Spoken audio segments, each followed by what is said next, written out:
नई सदी का शंख बज गया, अपना फर्ज निभाना है। गोपालन संवर्धन करके उन्नत राष्ट्र बनाना है, उन्नत राष्ट्र बनाना है। छोड़ दिया जब गोपालन तो दशा हमारी दीन हुई। गाँव की भी दुर्गति हो गई, उर्वर धरती क्षीण हुई। हुआ प्रदूषित अन्न वायु जल, मिलकर उसे बचाना है। गोपालन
गौधन घर घर स्थापित करके माँ का आशीष पाना है।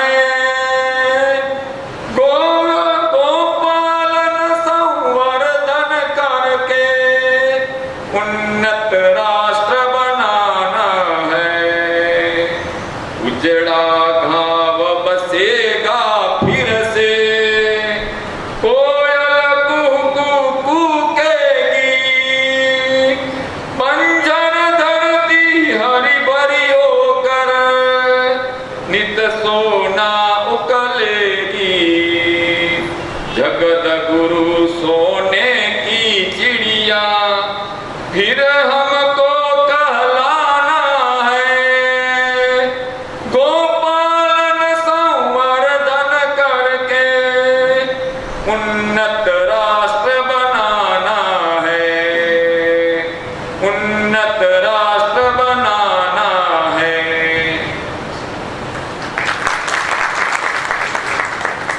કોયલે ટહુકા કરવાનું બંધ કર્યું છે. નજીકમાં ટહુકતી કોયલ આપણાથી ક્યાંક દૂર જઈને બેઠી છે. એને એવું લાગે છે કે આ માનવીનો શું વિશ્વાસ, અને એટલે જ ત્યારથી જ કોયલના ટહુકાઓને આપણે શોધતા ફરીએ છીએ. મોબાઈલની રિંગટોનમાં કોયલના ટહુકાને કે કુકડાના અવાજને ગોઠવીને આપણે આપણી સવારની શરૂઆત કરીએ છીએ. એ સવારનો સમય ગાયોનો ભાંભરવાનો ટાઈમ, અને સાયંકાળે ગોધૂલી સમયે ગોરજ ઉડાડતી ગામડામાં ગાંદરેથી નીકળતી ગાયો. આ બધું તો માત્ર હવે સ્વપ્ન જ બની ગયું હોય એવું નથી લાગતું? આપણે વાતો ઘણી બધી કરી, ગાયની રક્ષા કરવી છે, ગાયને કોઈ અડી તો જુએ. થોડો હું ફેરફાર કરું છું. ગાયની રક્ષા નથી કરવી, ગાયને સમજવી છે, ગાયને ઓળખવી છે, ગાયના ગુણોને ખૂબ નજીકથી ઓળખવા છે. ગાયનું વૈજ્ઞાનિક મહત્વ શું એ આપણે સમજવું છે.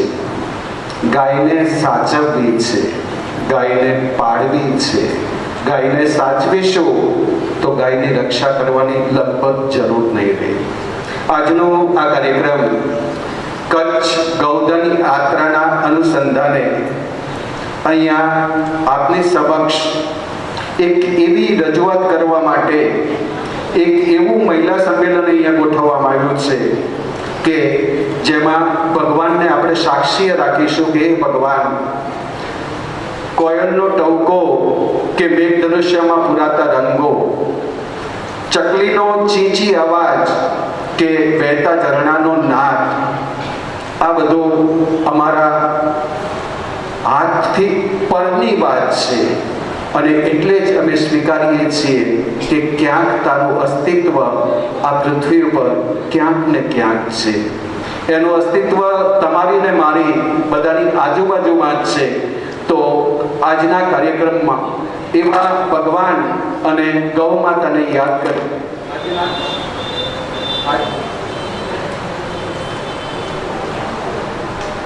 આજના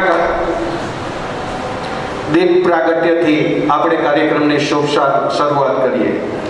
કાર્યક્રમનું દીપ પ્રાગટ્ય કરશે સંત શ્રી કિશોરદાસજી મહારાજ, ડૉક્ટર હિતેશભાઈ જાની અને મનોજભાઈ અને અન્ય મહેમાનો.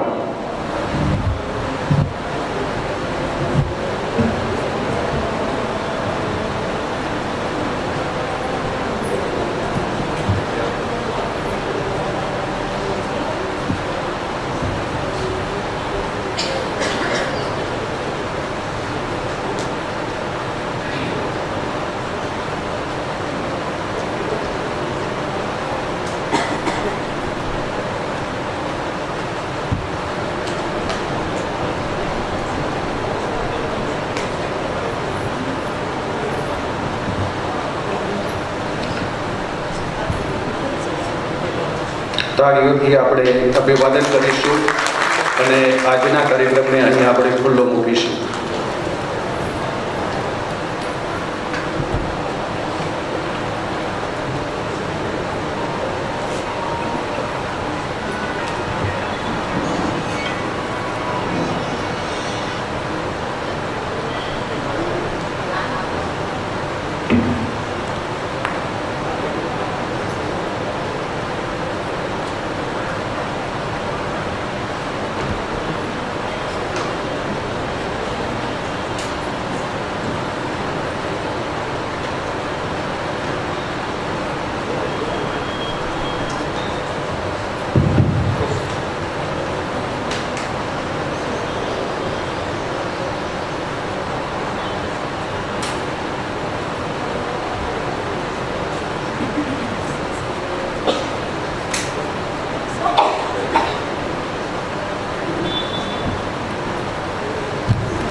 સવારની રિંગટોનમાં ગોઠવેલો કુકડાનો અવાજ આપણને જગાડે છે.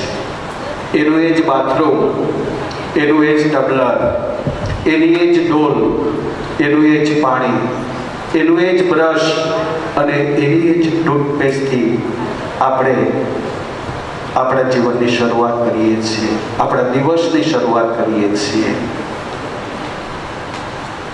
બપોર પડે ત્યાં એનો એ જ ખોરાક ખાઈને ડાઇનિંગ ટેબલ ઉપરથી ઊભા થઈને કોઈક ધક્કો મારે અને આપણે આપણા કર્મક્ષેત્રમાં જઈએ છીએ. ધક્કો મારવાનો મતલબ કોઈક આપણને જગાડી તો રિંગટોને સવારે જ દીધા હતા, પણ જાગતા છતાંય આપણે સૂવાનો પ્રયત્ન કરતા હતા. જાગતા માણસને જગાડવો બહુ અઘરો છે, સુતેલાને જગાડવો બહુ સહેલી વાત છે. આજે એક એવો કાર્યક્રમ અહીંયા આપણે લઈને આવ્યા છીએ કે જગાડવાની વાત છે. દિલની અંદર રહેલી જે ભાવના ખરી એને જગાડવાની વાત છે. હું પહેલા ધોરણમાં ભણતો ત્યારે મારા મેડમ મને એવું કહેતા કે ગાયને 4 પગ હોય, 2 શિંગડા હોય, 2 આંખો હોય, 1 પૂંછડું હોય. એ કથા લઈને હું આગળ ગયો તો કોલેજમાં અને સ્કૂલ લેવલે મને એવું શીખવવામાં આવ્યું કે ગાયને માતા કહેવાય. એનાથી વિશેષ ગાય વિશે હું કાંઈ નહોતો શીખ્યો. અને એટલા માટે જ કદાચ મારે, તમારે અને સૌએ થોડું જાગૃત થવાની જરૂર છે. એ જાગૃતિ માટે ગૌ ધન યાત્રા આખા સમગ્ર કચ્છ જિલ્લામાં જે કંઈ એનું આયોજન થયું છે એના અનુસંધાને આજે પહેલો સેમિનાર મહિલા સંમેલન નિમિત્તે અહીંયા રાખવામાં આવ્યો છે.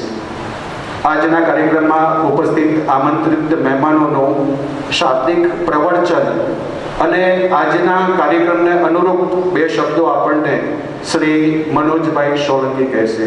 શ્રી મનોજભાઈ.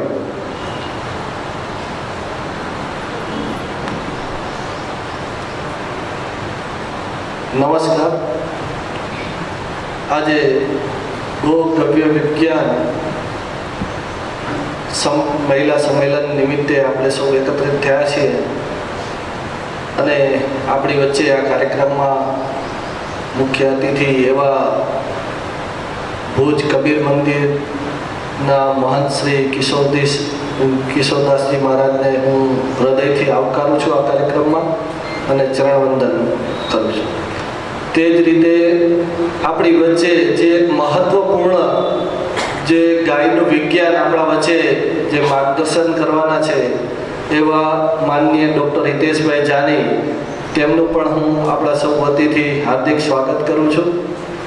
અને આપ સૌ પણ શ્રાવણ મહિનાના એક વ્યસ્ત બહેનો માટે, એટલે કે વ્યસ્ત મહિનો કહેવાય, કે જુદા જુદા કાર્યક્રમોમાં વ્યસ્ત હોય એ સમયે આપ સૌ આપનો કિંમતી સમય આ ગાયના વિષયને સમજવા માટે જે આપી રહ્યા છો તો અને અત્રે પધાર્યા છો તો આપ સૌનું પણ કચ્છ ગૌધન યાત્રા વતીથી હાર્દિક સ્વાગત કરું છું.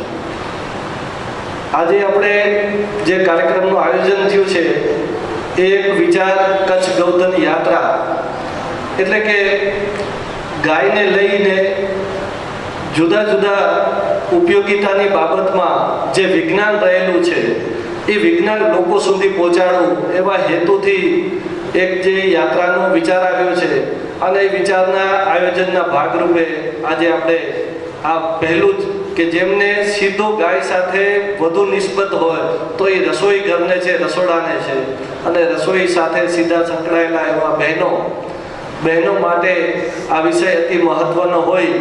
આ યાત્રાનો પહેલો જ કાર્યક્રમ આ મહિલા સંમેલનથી રાખ્યો છે અને જેની શરૂઆત કે ભાઈ આપણે ગાયના દૂધ, ઘી, માખણ, છાશ તો ખૂબ ઉપયોગ કરીએ છીએ અને વર્ષોથી કરીએ છીએ અને આપણે ઘણી બધી બાબતોમાં મહત્વ પણ ધ્યાનમાં છે, પરંતુ છેલ્લા અમુક સમયના આપણા ભૌતિકવાદના પદ્ધતિઓને લઈ રહેન સહેનને આપણો જે બદલાવ આવ્યો છે જેમાં કાળક્રમે આપણે આની અંદર રહેલું તત્વ અને મહત્વ આ બંને ક્યાંક ને ક્યાંક ચૂક્યા છીએ, જેના પરિણામે આજે આરોગ્યની જે સમસ્યા, પોષણની જે સમસ્યા દરેક લોકોમાં જોવા મળે છે એ નિર્દેશ કરે છે કે આપણે ક્યાંક ને ક્યાંક આપણી સાચી વસ્તુથી દૂર થઈ રહ્યા છીએ અને ખોટી વસ્તુ તરફ આપણે આગળ વધી રહ્યા છીએ.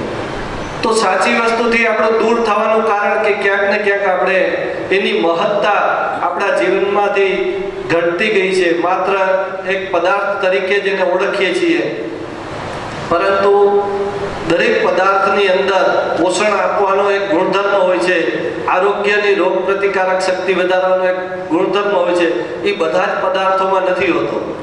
તો આ વાત ક્યાંક ને ક્યાંક રસોઈમાં ફરીથી જાગૃત થાય અને એનામાં જે બહુ જ ઉપયોગી છે એવી આપણે ગાયના પંચગવ્ય એને આપણે ખરેખર સમજવા બહુ જરૂરી છે. તો આજે કચ્છ ગૌધન યાત્રા જે ગામડે ગામડે કચ્છના લોકો સુધી પહોંચી અને ક્યાંક ખેતીની અંદર ગાયના પંચગવ્યનો ઉપયોગ, ક્યાંક છે ઘરેલું પંચગવ્યનો ઉપયોગ, ક્યાંક ઉર્જા તરીકે ગાયનો ઉપયોગ, ક્યાંક પરિવહન તરીકે ગાયનો ઉપયોગ, ક્યાંક આપણા સૌંદર્ય પ્રસાધનોમાં ગાયના પંચગવ્યનો ઉપયોગ અને ક્યાંક ને ક્યાંક આપણે જુદા જુદા વિષયોથી જે ગાય પહેલાના સમયમાં આપણા ઘરમાં જે રીતે આપણે ઉપયોગ કરતા હતા, ક્યાંક ને ક્યાંક બિલ્ડિંગ મટીરિયલ તરીકે પણ એનો છાણમૂત્રનો સારામાં સારો ઉપયોગ થતો હતો, રંગ રોગાનમાં પણ છાણ ગોબરનો ઉપયોગ થતો હતો અને આપણે ઘરની અંદર સ્પિરિચ્યુઆલિટી, ધાર્મિકતા, પવિત્રતાના પ્રતીક તરીકે આપણે ઘરની આગળ લીંપણ કરવું, રંગોળી પૂરવી, એવું અનેક પ્રકારનું એની પાછળ જે આપણી વ્યવહાર હતો, જે કાર્ય હતું એની પાછળ ભરપૂર સાયન્સ હતું અને એ વાત ક્યાંક આપણે કાળક્રમે ચૂક્યા. એને ફરીથી આજના પરિપ્રેક્ષ્યમાં, આજે હવે તે પહેલાના સમયમાં કરતા એવું તો નહીં જ થાય, પણ આજના પરિપ્રેક્ષ્યમાં એ બધી જ વાતને ફરીથી આપણા જીવનમાં કેમ વણી શકાય એનું કાંઈક ચિંતન મનન થાય એ હેતુથી આ કચ્છ ગૌધન યાત્રા દરેક ગામમાં જશે અને ગાયના વિષયમાં આપણામાં રહેલી પાછી જે સુસુપ્તતા છે જે ફરીથી જાગૃત થાય અને એને સાચા અર્થમાં ઓળખીએ અને આપણે એનો પૂર્ણ ઉપયોગ કરીએ. આજે માત્ર આપણે દૂધથી જ ઉપયોગ કરીએ છીએ એટલે ગાય પોસાતી નથી, ગાય આપણા માટે ક્યાંક બોજ બની છે. વાસ્તવમાં એ તો જગત જનની છે, આ જગતનું પાલન કરી શકે, એ બોજ કેમ હોઈ શકે? એ તો આપણે બધાને પાડી શકે એટલી તાકાત એનામાં છે. આપણી ના સમજી અને આપણી એની સાથેનો જે વ્યવહાર ને ઉપયોગિતા છે એ આપણે ભૂલી ગયા છીએ એટલે ગાય છે એ આજે આપણે બોજ લાગે છે, રોડ ઉપર ફરે છે. વાસ્તવમાં જે દિવસે આપણું જાગરણ પૂર્ણ રૂપે આવશે ત્યારે આપણે આ ગાય કેટલી કિંમતી છે એ તેથી આપણે સમજી શકશું. અને કિંમત માત્ર પૈસાથી ન હોય, કિંમત છે એ આપણે સમૃદ્ધિ, સર્વાંગીણ સમૃદ્ધિ, સુખ, સાચું સુખ, સમૃદ્ધિની જે સમૃદ્ધિ એટલે ખાલી પૈસા આવી જવા, સારી ગાડી, સારા કપડાં, સારું મકાન એટલા પૂરતું સીમિત નથી. સમૃદ્ધિ એટલે અંતરનું સુખ. એ અંતરનું સુખ છે એ અનેક પ્રકારે આપણો પૂર્ણ પરિવાર હોય, આપણા ઘરની અંદર નિરોગીતા હોય, આ બધે આપણા પ્રાથમિક સુખોનું વાત છે. પ્રાઇમરી સુખ હતા એ આપણે સેકન્ડરી થઈ ગયા છે. આજે આપણા ખાલી કપડાં અને ગાડી એ આપણા પહેલા સુખ બની ગયા છે. વાસ્તવમાં એવું નથી. આપણે સાચા સુખને પણ સમજવું પડશે તો આપણું સ્વાસ્થ્ય જળવાય, આપણો પૂર્ણ પરિવાર જીવીએ ત્યાં સુધી નિરોગી રહીએ, પરિવાર સાથે રહીએ, ગામ મૂકવું ન પડે. ગામ મૂકવું તો દુઃખદ ઘટના છે. તો આજે ગામ કેમ મૂકવું પડે છે? તો આપણો મુખ્ય વ્યવસાય ખેતી અને ગૌપાલન, અને ખેતી સમૃદ્ધિ ખોઈ ચૂકી એટલે આપણે નોકરી તરફ અને રોજગારી તરફ ગયા. તો ખેતી પાછી સમૃદ્ધ કરવી તો પણ ગાયના ગોબર મૂત્રથી જ થશે, એ સિવાય કોઈ રસ્તો નથી. અને આ બધી જ બાબતો કોઈ ધાર્મિક આસ્થાના માધ્યમથી કહી રહ્યો છું એવું નહીં, પરંતુ છેલ્લા 10 વર્ષમાં અનેક પ્રકારના અનુસંધાનો થયા છે. અને એ અનુસંધાનોને આધારે આજે વિજ્ઞાન અને વિજ્ઞાનને માનીને સરકાર અને સમાજ પણ આ વાત સ્વીકૃત કરતો જાય છે. ફરીથી આપણે પાછા ફરી રહ્યા છીએ. એવા સમયે આપણે એક ચોક્કસ પ્રકારનું વિજ્ઞાનની જે આપણે અદ્ભુત માહિતી કે જેને પોતાની ટીમ દ્વારા છેલ્લા 10 વર્ષમાં અનેક પ્રકારના અનુસંધાનો કર્યા છે. એમના ટીમમાં અનેક ડોક્ટરો જોડાયેલા છે અને એક એક પંચગવ્યની વાતને શાસ્ત્રોના રેફરન્સથી જાણી અને વિજ્ઞાનના તથ્યથી જોડીને જે અનુસંધાનનું ફળ પ્રાપ્ત થયું છે, જે માહિતી હાથમાં આવી છે, એ માહિતી આજે કિંમતી માહિતી આપણે માનનીય ડૉક્ટર હિતેશભાઈ જાની આપને આપશે. અને એ માહિતીનો આપણે વધુને વધુ ઉપયોગ કરીએ. દૂધમાં પણ આજે અનેક પ્રકારના દૂધો છે, તો એની પણ ક્યાંક ને ક્યાંક છણાવટની જરૂર છે કે ભાઈ આપણે કયા દૂધની કેટલી કિંમત ચૂકવીએ છીએ અને સાચું દૂધ કયું કહેવાય. તો આ બહુ અહમ વાત. આપણે મનમાં એમ થાય છે કે અમે તો પહેલાની જેમ જ ખોરાક ખાઈએ છીએ, પહેલાની જેમ જ દૂધ પીએ છીએ, તે છતાં આવી રીતે કેમ થઈ રહ્યું છે? મારા ઘરમાં કેમ કેન્સર? આ તો ક્યાંય હતું જ નહીં. તો આવું જે આપણે લાગી રહ્યું છે એમાં ક્યાંક ને ક્યાંક દૂધ છે એની પણ કઈક પ્રકાર આજે પેદા થઈ ગયા છે.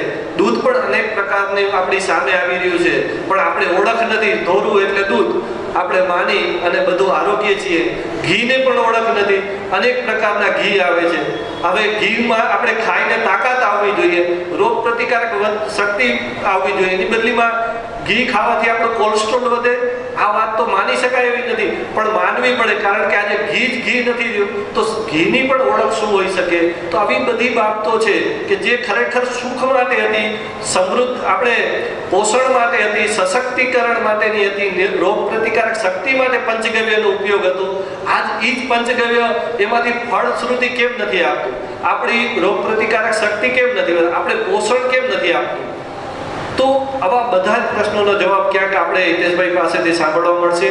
તેમ છતાં આપણે કોઈ પ્રશ્ન જો વાતમાં છૂટી ગયો અને આપણા મનમાં હોય તો આપણે આનો આખરી સત્રમાં પ્રશ્નોત્તરીનો પણ કાર્યક્રમ થોડોક સમય માટે રાખશું, જેમાં કોઈને વાત મૂકવામાં લગભગ બધું આવી જશે. છતાં પણ કોઈ આપણે નિશ્ચિત પ્રશ્ન કોઈ બે પૂછવા હશે તો એની પણ માર્ગદર્શન આપણે હિતેશભાઈ જાની આપશે. તો આપણે સૌ આ યાત્રાનો મૂળભૂત હેતુ છે આપણા સૌની જાગૃતિ. ધ્યાનથી આપણે સાંભળી અને આપણા જીવનમાં ઉતારવાનો પ્રયાસ કરજો. અહીંયાથી જઈને જો તમે થોડીક વારમાં પણ આ વાતને પકડી નહીં તો બીજી વાત તો ટીવીના માધ્યમથી, સમાજની અત્યારે જે વાતાવરણના માધ્યમથી ખૂબ આવશે અને આ વાત ભૂલાતા વાર નહીં લાગે. અહીંયા તો માત્ર 1 કલાક કહેશું, બાકીના 23 કલાક કે બાકીના આવતા દિવસોના કલાક એ બીજે વાતાવરણમાં આપણે જવાનું છે. એટલે પ્રબળતાથી વાતને પકડી અને જો આપણે આપણા ઘરમાં ક્યાંક અપનાવશો, આને કોઈ પૈસાથી મૂલવાની કોશિશ કરશો તો પાછા ભટકી જશો. આજે જીવન છે એ અમૂલ્ય છે.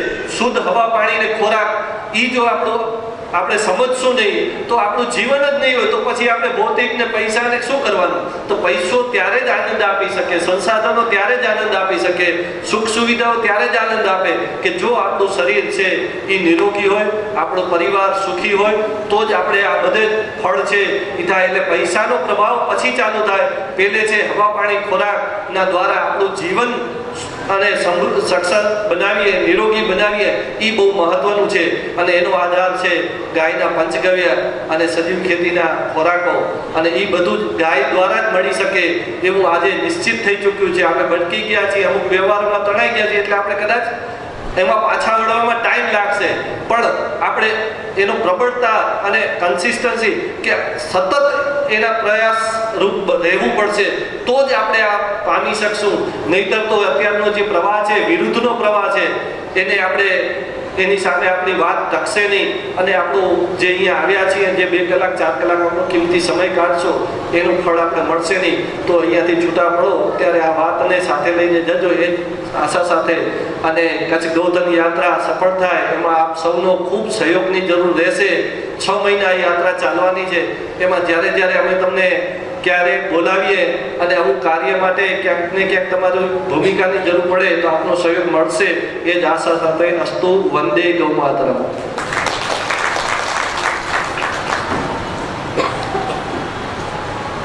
ગાય જેની સવાર છે, ગાય જેની સાંજ છે, ગાય જેનું વિશ્વ છે, અને ગાય જેનો ધબકતો શ્વાસ છે. હાલતા ચાલતા અને નિંદરમાં પણ જે સતત ગાયની ચિંતા કરે છે, એવા આ હતા શ્રી મનોજભાઈ સોલંકી. મિત્રો, 3 વસ્તુ: અગરબત્તી, દીપક અને સંત. અગરબત્તી પોતે સળગી જાય અને એની સુવાસ કરી સમાજને આપે. દીપક પોતે પ્રકાશમાન થાય અને જગતને અંધારું બોલેચીને એમાંથી પ્રકાશની તરફ પ્રયાણ કરાવડાવે. સંત એક એવી વ્યક્તિ છે જે એક એવો રસ્તો બતાવે છે કે જે રસ્તા પર ચાલવાથી લગભગ કલ્પિત જે સુખો ખરા એનાથી પર કંઈક વિશેષ આપણને મળે છે. માણસ વૃક્ષત્વ પ્રાપ્ત કરી શકે, પણ માણસ જ્યારે બુદ્ધત્વ પ્રાપ્ત કરે ત્યારે સમજવું કે માણસ સંત થયો કહેવાય.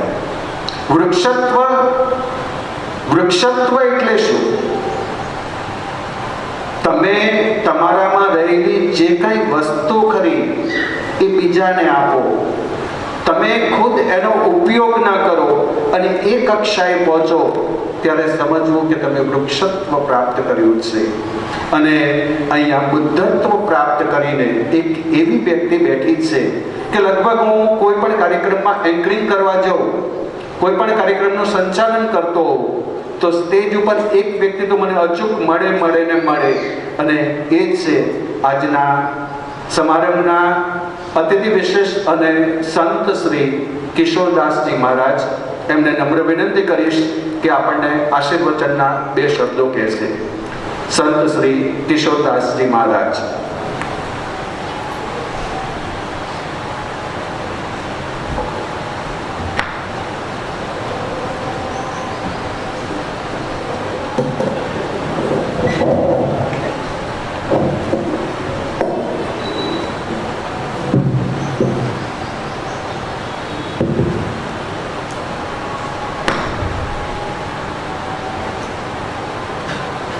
સદગુરુ શ્વેત રૂપમમલમ શ્વેતાંબરે શોભિતમ કર્ણેર કુંડલ શ્વેત શુભ્રમુકુટમ હીરામણિર્મંડિતમ નાનામાલમુક્તાદિ શોભિત ગલા પદ્માસને સંસ્થિતમ દયાબ્ધીર ધીર સુપ્રસન્ન વદનમ સદગુરુ ત્વં નમામિ. દ્વૈપદમ દ્વૈભુજમ પ્રસન્ન વદનમ દ્વૈનેત્રમ દયાલમ શૈલી કંઠમાલ ઉર્ધ્વતિલકમ શ્વેતાંબરી ચક્રાંકિત શિરટોપરત્ન ખચિતમ દ્વૈપંચતારાધરે વંદે સદગુરુ યોગ દંડ સહિતમ શ્રી કબીર કરુણામયમ. બોલે ગૌ માતા કી, ગૌ માતા કી, ભારત માતા કી. આજના આ ગવ્ય મહિલા સંમેલન ના પુનિત પ્રસંગે આપણી વચ્ચે મુખ્ય વક્તાનું પદ સંભાળનાર ગુજરાત આયુર્વેદ યુનિવર્સિટી જામનગરથી પધારેલા આદરણીય શ્રી હિતેશભાઈ જાની ડૉક્ટર સાહેબ તથા હમણાં જ આપણી વચ્ચે જેમણે 2 શબ્દો કહ્યા એ રામકૃષ્ણ ગૌ સેવા ટ્રસ્ટ ટૂંકમાંના આદરણીય શ્રી મનોજભાઈ સોલંકી, ઉપસ્થિત માન્ય સંચાલન શ્રી, અન્ય સર્વ મહેમાનો, આપ સર્વ માતાઓને ખૂબ ખૂબ પ્રેમથી વંદન. આપણા જીવનની અંદર 3 માતાઓનો ખાસ વિશેષ ઉલ્લેખ છે. એમાં આપણી માતા ગંગા મા અને ગૌ માતા. ગૌ ગંગા અને ઈષ્ટ તરીકે માનીએ તો ગૌ ગંગા ગાયત્રી. અને એ નિમિત્તે જ મને એમ છે કે માન્ય મનોજભાઈએ આપણો આજનો આ મહિલા સંમેલન બોલાવ્યું. બહુ સરસ વાત કરી કે ખાસ કરીને આવો જે વિચાર છે એને દૃઢીકરણ કરવું હોય, એને મજબૂત બનાવવું હોય તો એ આપણા ઘરથી પ્રારંભ થાય. અને ખાસ કરીને જ્યાંથી આપણે ગાયનું દૂધ મળે એ ગાયની દૂધની પ્રક્રિયા ક્યાં થાય તો કે રસોડામાં. ત્યાંથી થાય. એટલે જ આપ બધા મહિલા બહેનોને અહીં બોલાવીને આ વાત મૂકવાનો અને આ વિચાર મૂકવાનો આપણા માન્ય ડૉક્ટર સાહેબની સાથે આ પ્રયાસ થયો છે, જેને હું અંતકરણથી વધાવું છું. મારા ખૂબ ખૂબ અભિનંદન મનોજભાઈ, અને આપને પણ ડૉક્ટર સાહેબ. સંયોગની વાત કેવી છે સાહેબ કે આપણે જેને વંદન કરીએ પૂજીએ છીએ એની સેવા કરવાવાળા ગોસ્વામી સમાજ, અને એ સમાજવાડીમાં આપણું આયોજન છે. એટલે મને તો એમ છે કે આપણા કાર્યક્રમને અત્યારથી જ શુભ સુગંધ થાય છે. અને એ સાથે ગાય માતાનું મહત્વ વિશેષ આપણે શું કહીએ, આપણે બધાને લગભગ ખ્યાલ છે કે આપણા જીવનમાં એનાથી ઈષ્ટ આપણે શું કરીએ. માત્ર આપણે પૂજન કરીએ એટલું જ નહીં, પણ જે આપણે સર્વશક્તિ આપે છે, આપણા જીવનનો એક ભાગ, આપણા ખોરાકનો એક ભાગ એ ગાયનું દૂધ છે. અને એટલે જ આપણે એને માના સમાન દરજ્જો આપ્યો છે. ઘણીવાર વિચાર થાય કે એ કઈ રીતે બની શકે, પણ આપણે જોઈએ છીએ કે એની ગેરહાજરી હોય તો કેવું લાગે. જો કે સાહેબ એક વાત છે નાનકડી, મેં જોયું ઘણા બધા બહેનોને ગાયનું દૂધ તો કે એ તમને ફાવતું જ નથી. ગાયનું દૂધ તમે નથી પીતા એમ છે. અને કચ્છમાં પરિસ્થિતિ કેવી થઈ ગઈ, આ પરિસ્થિતિની વાત છે કે આપણે ત્યાં તો એમ કે અમારા ઓરિબલાબેન સમજી જશે, છોકરો મા પાસે માગે માં ખીર, તો ખીર તો વડો પીર છે. એટલે કે ખીર વડા પીને આપણે ખીર ન લેવાય છો. માં મખણ, તો કે છોરા એડા ન શીખજે લખણ, એવા લખણ ન શીખાય. તો એ તે માં છાય, તો કે હા માની બેઠો પોતર ખાય છે. એટલે આપણે ક્યાં દૂધ હતી, જે આમ કહેવાય કે આપણો ભારત દેશની અંદર ઘી ને દૂધની નદીઓ વહેતી હતી, અને એની અંદરથી આપણી પરિસ્થિતિ આવી થઈ ગઈ. કેમ થઈ, શા માટે થઈ, એને કદાચ પ્રશ્ન અત્યારે જવા દઈએ, પણ વાસ્તવિકતા આ છે કે અત્યારે આપણે જોઈએ છીએ કે આપણે ધીરે ધીરે જે આ વિમુખતા છે ને એને દૂર કરવાની છે. કારણ કે આપણે આપણું જે વૈભવ છે, અસલ આપણી સમૃદ્ધિ છે, સંસ્કૃતિ છે, એને જો આપણે નજરઅંદાજ કરશો તો આપણે ખરેખર આપણે ઘાટામાં રહી જશો, આપણે ખોટમાં રહી જશો. અને સાહેબ એક બીજી વાત એવી છે, આપણે અત્યારનું આપણું ચલણ એવું થઈ ગયું છે કે પરદેશથી કોઈ વસ્તુ આવે છાપ લગાડી તો એ આપણે એક્સેપ્ટેબલ. આપણે ભારતનું જ આપણે છે તો આપણે એ ખ્યાલ નથી. મને તો ઘણી વાર નવાઈ લાગે છે સાહેબ કે આપણે અત્યારે માનીએ છીએ કે વિમાન બધા વિદેશમાં શોધાણા મનોજભાઈ, પણ હમણાં અમે શ્રીમદ દેવી ભાગવત વાંચીએ છીએ. એમાં લગભગ દરેક સર્ગની અંદર ઉલ્લેખ છે કે દરેક દેવો પોતપોતાના વિમાન લઈને આવ્યા અને પાછા ગયા, અને આટલા બહુ સાહજિકતા થઈ ગયા. હવે આ વખતની આપણે આટલી સમૃદ્ધિ હશે તો આપણે ગાય માતાનું સ્થાન તો એટલું ઊંચું હોય ને, સ્વાભાવિક છે. અને અત્યારે પણ આપને નવે લાગશે, પણ એવું આપણે ત્યાં ઘણા હશે કે જેનું પોષણ જ માત્ર ગાયના દૂધથી થયું છે.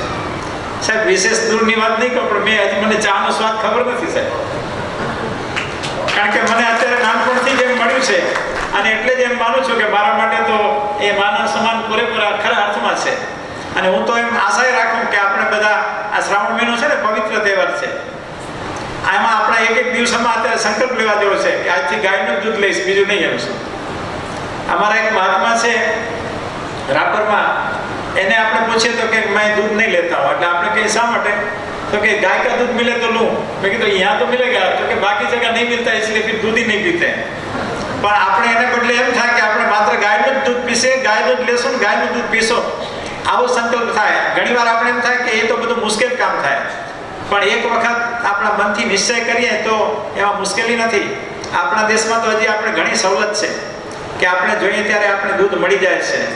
ઘણી કદાચ મોટા શહેરમાં એવું થતું હશે કે નહીં મળતું હોય અને એટલે આ પરિસ્થિતિ થઈ હશે, પણ આપણે તો આ નવું આયોજન કરવું છે ને, એટલે આપણે એની અંદર વિચાર કરીને કેમ આપણે વિશેષ ને વિશેષ એ વસ્તુ ઉપર ભાર દઈને આપણે વધારી શકીએ. અને ગૌ માતાનું મહત્વ તો એટલું જ નહીં, પણ આપણા જીવનમાં પણ આપણે એટલું જ ઉપયોગી થાય. માત્ર પૂજનની રીતે કે ઈષ્ટ છે એ રીતે નહીં, પણ આપણે એના દ્વારા અનેક લાભ મળે છે. હું તો એમ માનું છું કે આપણા માટે ધાર્મિક અને આર્થિક બંને લાભ એની અંદરથી પ્રાપ્ત થાય. ગાયને પોષણ કરવામાં, ગાયનું પાલન કરવામાં આપણે ખોટ તો નથી જ જતી, એટલું આપણામાંથી જેને પણ પાસે ગાયો હશે એને જાણતા હશે ને ખ્યાલ હશે.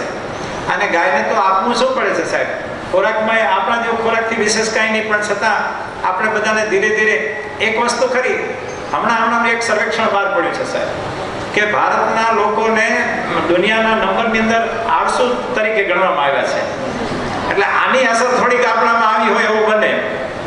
અને આમાં ગામડામાંથી દીકરીઓ આવે ને પાછા કંઈક ગામડામાં જવું છે તો કે હવે એ અમારે કોળો કચરો નથી કરવો, આવું આજનું વાતાવરણ થતું જાય છે. એટલે અત્યારે આ મનોજભાઈને એમ થયું કે આપણે થોડીક જાગૃતિ લાવીએ અને ખાસ કરીને આપના બધાના સહકારથી એવું થાય એટલા માટે કરીને આ મહિલા સંમેલન બોલાવ્યું છે. બસ આપની બધાની શુભેચ્છા મળે અને એની સાથે સાથે મારે પણ આ બે શબ્દ કહેવાના છે. હવે ગાય ગૌ માતાનું કાર્ય હોય એમાં આપણે આશીર્વાદ શું આપીએ, આપણે તો પ્રાર્થના કરીએ કે એના આશીર્વાદ આપણા બધા ઉપર પૂરેપૂરા ઉતરે અને આપણું જીવન ધન્ય બને અને સાથે સાથે આપણે જે લાભ લેવાના છે એ પણ આપણે લઈ શકીએ. વિશેષ સમય નહીં લઉં, કારણ કે આપણી પાસે એક ખાસ વિશેષ વક્તા છે કે જેના પાસેથી આપણે હજી ઘણું બધું સાંભળવાનું છે. તો મારી વાણીને વિરામ આપું છું અને ફરી એક વખત સંમેલનને શુભેચ્છા અને સાથે સાથે શુભકામનાઓ સાથે ગૌ માતાના આશીર્વાદ આપણા સૌ પર ઉતરો એવી ભાવના સાથે અહીં રજા લઉં છું. ધન્યવાદ. સારા કામે પતિને જ્યારે બહાર જવાનું હોય ત્યારે એની પત્ની અડધી રોટલી લઈને ગાયને સામેથી બોલાવે છે કે તું અહીં આવ, મારો પતિ કંઈક સારું કામ કરવા જાય છે. એ જ ગાયની બપોરે જ્યારે ધોલાઈ થતી હોય અને દરવાજાની આગળ પડેલો એનો પોદરો ખરો એ આપણને તકલીફ પેદા કરતો હોય તો આ બે મોરાની વાતો કરી અને આપણે ક્યાં સુધી ચલાવીશું. ગાયના પેટમાં મોટી થતી પ્લાસ્ટિકની ગાંઠ શું તમે અને હું નથી જાણતા? તેમ છતાંય આપણી શેરીમાં, આપણા ઘરની બહાર કે આપણા ગામમાં એવી તો કેટલી ગાયો કે જેના પેટમાં મોટી મોટી પ્લાસ્ટિકની ગાંઠો આપણે મોટી કરી રહ્યા છીએ. કંડોળવાની વાત છે, જાગૃતિની વાત છે, જાગવાની વાત છે અને એ દિશામાં નક્કર પગલાં ભરવાની વાત છે. ટોકો લઈને નથી નીકળવું, પણ દિલમાંથી એક એવો અહેસાસ લઈને નીકળવું છે કે મારી માં છે, મારી માને મારે ઓળખવી પડશે. પાંજરાપોળો અને વૃદ્ધાશ્રમ છલોછલ છલકાય છે, કારણ કે ભીતરનો આત્મા કરો એ ક્યાંક તમારા મારાથી દૂર ભાગી ગયો છે. વોટ્સઅપ અને ફેસબુક ઉપર આવેલા મેસેજો દિલના મેસેજને કંઈક દબાવતા હોય અને આપણી અંદરની અનુભૂતિ કરી એને કંઈક પડકાર ફેંકતા હોય, કારણ કે વિજ્ઞાન વિકાસ કરશે એમ લાગણીઓ કરી એ ઠેબા ખાશે. એ વસ્તુ ફાઇનલ છે, એને સ્વીકારવી પડશે અને એ દિશામાં હવે આપણે આગળ વધવું પડશે. હવે એક એવી વ્યક્તિને મળવાનું છે કે જેના કપાળ ઉપરથી આપણે નક્કી કરી શકીએ એનો IQ આંક, એની ઉંમર ઉપરથી આપણે નક્કી કરી શકીએ એનો અનુભવનો તાક. જુદા જુદા વિસ્તારમાં અને છેક દિલ્હી સુધી સેન્ટ્રલ ગવર્મેન્ટનું એનિમલ વેલફેર બોર્ડ, જેમાં પોતે ડાયરેક્ટર તરીકે સેવા આપે છે. જામનગર આયુર્વેદ યુનિવર્સિટીના પંચકર્મ વિભાગમાં જઈને ખાલી માત્ર એટલું પૂછો કે ડૉક્ટર જાની સાહેબને મળવું છે તો કદાચ કોઈક રસ્તો નહીં બતાવે, પણ તમારો હાથ પકડીને ડૉક્ટર જાની સાહેબ સુધી તમને મૂકવા આવશે. આજના સમારંભના મુખ્ય વક્તા કે જે માત્ર સાંભળવા માટે જ જેમનું નિર્માણ થયું છે એ બોલશે અને આપણે સાંભળીશું. એ શું બોલશે એ પોતે જ કહેશે. હું કહું એના કરતા આવો મળીએ ડૉક્ટર હિતેશભાઈ જાનીને.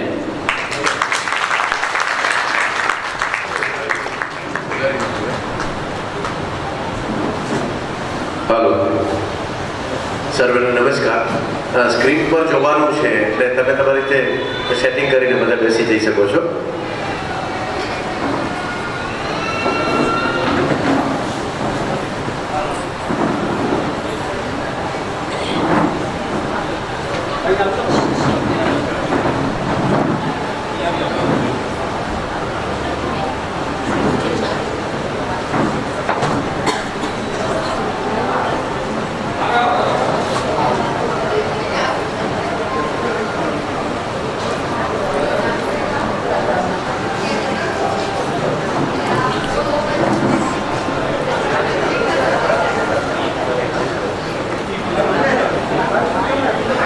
સર્વેને નમસ્કાર. પૂજ્ય કિશોરદાસજી મહારાજ, શ્રી મનોજભાઈ અને ઘણા બધા એવા લોકો છે જેમનું મારે નામ બોલવું જોઈએ અને એવી માતાઓ બહેનો પણ અહીંયા દેખાય છે કે જેઓએ ભુજને કચ્છને નેતૃત્વ માતૃત્વ કર્તૃત્વ પૂરું પાડ્યું છે. પણ બધાનું નામ લેવા જઈશ તો ગાય માતાનું નામ ઓછું લઈ શકીશ એટલે એ વિવેકને વિશ્રાંતિ આપી અને મારી વાત શરૂ કરીશ. આમ તો એનાઉન્સર મહોદયે તો બહુ વાત મોટી કરી દીધી, પણ તેમ છતાં ગાયની વાત જ એવી છે કે ખૂબ મોટી હોય છે અને એ આપણે ચોક્કસ માણવાનો પ્રયત્ન કરશું. કચ્છ ગૌધન યાત્રા થોડા દિવસોમાં શરૂ થવાની છે. શ્રી નારાયણેશ્વર કોટેશ્વરથી યાત્રા નીકળશે અને કચ્છના બધા તાલુકા અબડાસા, માંડવી, મુંદ્રા, અંજાર, ગાંધીધામ, રાપર, ભચાઉ, રાપર, લખપત, ભુજ, પાછી લખપત થઈ નારાયણસર થઈ સુધી એ યાત્રા 6 મહિના સુધી ચાલવાની છે. યાત્રાનો કોઈ ઉદ્દેશ ખાલી યાત્રા કરવાનો કે નંદગાર આનંદભાઈ જાગરની અલાલકી ગીત ગાવાનો કે ચાંદલા લગાવીને ગાય માતાની પૂજા કરવાનો એટલો જ નથી. કદાચ એ બધું હોઈ શકે, પણ ઉદ્દેશ તો છે એનો વૈજ્ઞાનિક ધોરણે લોકો સુધી પ્રચાર કરવાનો. પંચગવ્ય દ્વારા ચિકિત્સા કેવી રીતે થઈ શકે, પંચગવ્ય દ્વારા ટ્રીટમેન્ટ કેવી રીતે થઈ શકે, હેલ્થી કેવી રીતે રહી શકાય, એ ઉદ્દેશ છે.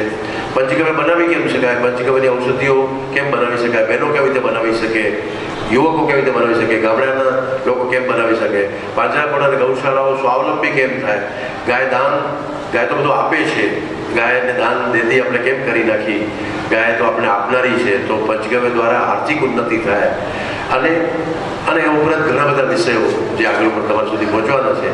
આજે તો સૌથી પહેલી શરૂઆત જેમ સ્વામીજીએ કીધી કે ભાઈ ગોસ્વામી સમાજની વાડીમાં ગાયના જે સ્વામી છે એ જે ગાય વિશે આપણે વાત કરવાના છીએ. ગોસ્વામીની પણ થોડીક વાત કરીશ, શા માટે ગાયની આપણે પૂજા કરી હતી, તો એ બધી વાત આપણે કરવા માટે ભેગા થયા છીએ.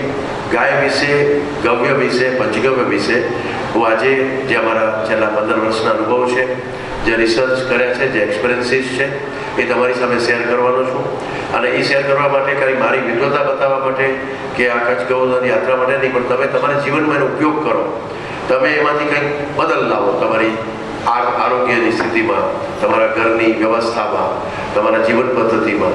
મારો આખો ફોકસ છે એ સ્વાસ્થ્ય, રસોડું, ઘર તમારા માટે વધારે છે. પણ બીજા પણ વિષયો થોડા લીધા છે કારણ કે ગાય એ અનંત છે, એટલે ઘણા બધા વિષયોમાંથી હું થોડા આવરી લેવાની કોશિશ કરીશ. પણ આપણે અત્યારે તો હું 3-4 વિષયની ફોકસ કરીને પંચગવ્ય એટલે દૂધ, દહીં, ઘી અને ગોમય અને ગૌમૂત્ર. આ 5 ગવ્ય, 5 ને ગવ્ય એટલે ગાય આપતું હોય છે, ગાયમાંથી મળે, ગાય દ્વારા મળે, એને ગવ્ય કહેવાય. તો પંચગવ્ય ગાયના 5 ગવ્યની આજુબાજુમાં જ તમારી સાથે આજે એમાં હું ફોકસ કરીશ હેલ્થને, જેનું કન્સર્ન તમારી સાથે છે, તમારા પરિવાર સાથે છે. તમે અન્નપૂર્ણા છો, તમે માતા છો, તમે સ્ત્રી છો, તમે એટલે શ્રીમતી એટલે મિસિસ નહીં, શ્રી જેની મતિ, જેની બુદ્ધિ એ લક્ષ્મી જેવી છે, એટલે પોતે એક સાક્ષાત લક્ષ્મી છે. એટલે શ્રી સ્વાસ્થ્ય અને સૌંદર્ય એને ધ્યાનમાં રાખીને પંચગવ્યના ઉપયોગની વધારે વાત કરીશ. બીજી વસ્તુ તો જરૂર આવશે, પણ હેલ્થ, ઇકોનોમિક્સ અને સોશિયલ જે કંઈ આપણા કસ્ટમ છે. સૌથી પહેલાં ગાય માતાની જે પૂજા વેદોમાં ઉપનિષદમાં કરવામાં આવી છે. ગાયને માતર સર્વભૂતાના, એ સર્વભૂતની, ભૂત એટલે પ્રાણી માત્રની માતા છે. ભગવાન વેદવ્યાસે જ્યારે મહાભારતની રચના કરી ત્યારે એમણે સ્તુતિ ગાઈ છે, જયા સર્વવિદમ વ્યાપ્તમ જગત સ્થાવર જંગમ તામ ધેનુ શિરસા વંદે.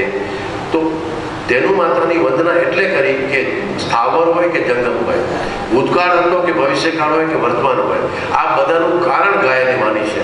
અને આજે હું તમને એક સવા કલાકમાં એ સાબિત કરી બતાવીશ કે જે અમે સાબિત કર્યું છે, જે આનંદ મને મળ્યો છે, જે મારી ટીમને મળ્યો છે, જે મનોજભાઈ અને મારા અનેક કાર્યકર્તાઓને મળ્યો છે, એ આનંદ તમારા સુધી પહોંચાડવો છે. અને એટલા માટે પહોંચાડવો છે કે પરિવારમાં તમે આનંદ આપો અને આજુબાજુમાં આપો. તો આવી માતાને વંદન કરીને, એને કોટી કોટી વંદન કરીને આપણે વાત શરૂ કરીશું. ઉપનિષદમાં એક વાક્ય આવે છે જે બધા તમે જાણતા હશો, ઘણા પંડિતો, પુરોહિતો, બ્રાહ્મણો, શાસ્ત્રવેતાઓ બોલતા હોય છે કે ગાય છે એ વિશ્વની માતા છે, ગાવો વિશ્વસે માતર, ગાવો રક્ષંતી રક્ષિત. પણ આ બધા સૂત્રો આપણે બહુ બોલીએ છીએ. આપણી સમસ્યા એ છે કે સૂત્ર પાછળનો જે મર્મ છે એ કાં ચૂકી ગયા છીએ, કાંઈમાંથી હટી ગયા છીએ. અને ગાય માતા કી જય, ગાય માતા કી જય, ભાવ બહુ છે. આખું ભારત છે ભાવ જગતમાં ચાલે છે, અને એટલે કોઈનું ભાવ પૂરતું નથી. જ્યારે તમે વ્યવહારિક જગત ઉપર હો, તમારા ભાવ જગતથી પ્રેરણા લઈને એનો જે સ્પિરિચ્યુઅલ પાર્ટ છે, એનો જે રિલિજિયસ પાર્ટ છે એ મનમાં રાખીને, એનો જે સાયન્ટિફિક, એનો જે ઇકોનોમિક પાર્ટ છે એ જ્યાં સુધી તમે લોકો સુધી મૂકો નહીં કે તમે એને અપનાવો નહીં, ત્યાં સુધી તમે જગતને કંઈ આપી ન શકો. અને હજારો વર્ષ પહેલાં જગતે ભારત પાસેથી મેળવ્યું હતું, ભારતે જગતને આપ્યું હતું, એ ગુરુસ્થાને હતું. એ ખાલી આમ ગુરુ એટલે કંઈ કોઈ મોટા માણસ હતા, જેલા ટપકાવાળું ભારત હતું, અને ભારતની કોઈ એક માતા બહુ સારી હતી, કે ભારતનો કોઈ એક વિદ્વાન શ્રેષ્ઠ હતો, એટલે નહોતું. ભારતનો એક એક નાગરિક એટલો શ્રેષ્ઠ હતો, એટલે જગત ગુરુ હતું. તો ત્યારે હજારો વર્ષ પહેલાં આપણે એમ કીધું કે ગાય છે એ વિશ્વની માતા છે. ત્યારે અમેરિકા શોધાયો નહોતો, ત્યારે અરબસ્તાન હતું નહીં, એટલે અરબસ્તાન એના એ સ્વરૂપમાં નહોતું, ક્રિશ્ચિયાનિટી નથી, મુસ્લિમ ધર્મ નહોતો, ભારત પણ હિન્દુ શબ્દ વપરાતો નહોતો. સનાતન આ વ્યવસ્થા છે, હિન્દુ શબ્દ તો બીજા લોકોએ આપ્યો છે, એટલે આપણે સ્વીકાર્યો છે. તો આ એની અંદર તોય પણ એમ કીધું કે વિશ્વની માતા છે, એટલે કે અમેરિકાની માતા છે, મુસલમાનની માતા છે, એવું આપણું હાઇપોથેસિસ, એવો આપણો કોન્સેપ્ટ છે. પણ આ વાત આજે એ ખાલી બોલવા જેવું રહ્યું છે. બીજું વાક્ય સમજવા માટે અમે જે મહેનત કરી છે, અડધું વાક્ય, એ તમને આજે હું ચોક્કસ સમજાવીશ. લખ્યું છે કે ગાવો રક્ષંતી રક્ષિત. ગાય રક્ષા કરે છે. કોની રક્ષા કરે છે? જે લોકો ગાયની રક્ષા કરે. હવે આ પણ છે, આ ઇન્ટર રિલેશનશીપ છે. તમે ગાયની રક્ષા કરો, ગાય તમારી રક્ષા કરે. હવે એને જો સમજી આજે, એના માટે આ મારું સાયન્ટિફિક પ્રેઝન્ટેશન છે કે ગાય આપણી રક્ષા કરશે. એવી જો આપણી ઓલી વાત હોય કે ગાય આપણે ઊભા હોઈએ, આ વાર્તા તમે સાંભળી હશે કે ગાયનો માલિક આવે અને એને કોઈ મારવા આવે તો ગાય આમ ઊભી રહી જાય અને ગાય ઘણી બધી આવી જાય. એ વાત પણ સાચી છે, પણ અહીંયા આપણા ઋષિમુનિએ આટલી ટૂંકી વાત નહોતી કરી કે ગાય આપણી રક્ષા કરે છે. ગાય આપણી રક્ષા કેમ કરે છે એ મારા જેવા ડૉક્ટર, પ્રોફેસર, તમે પણ એ બધા ગ્રેજ્યુએટ્સ, ડબલ ગ્રેજ્યુએટ્સ, પ્રોફેશનલ્સ હશો, તમે પણ કેમ સ્વીકારો? તમારી દીકરી, દીકરા, તમારા પરિવારના છોકરાઓ ડૉક્ટર છે, વકીલ છે, એન્જિનિયર છે, એ ભણે છે, એને તમે કેવી રીતે સમજાવશો કે ગાય તમારી કેવી રીતે રક્ષા કરે છે? એટલે એ જૂની વાતો નહીં આવે, બદલવું પડશે, અથવા જૂની વાતને આજના રિલેવન્સ આપવું પડશે.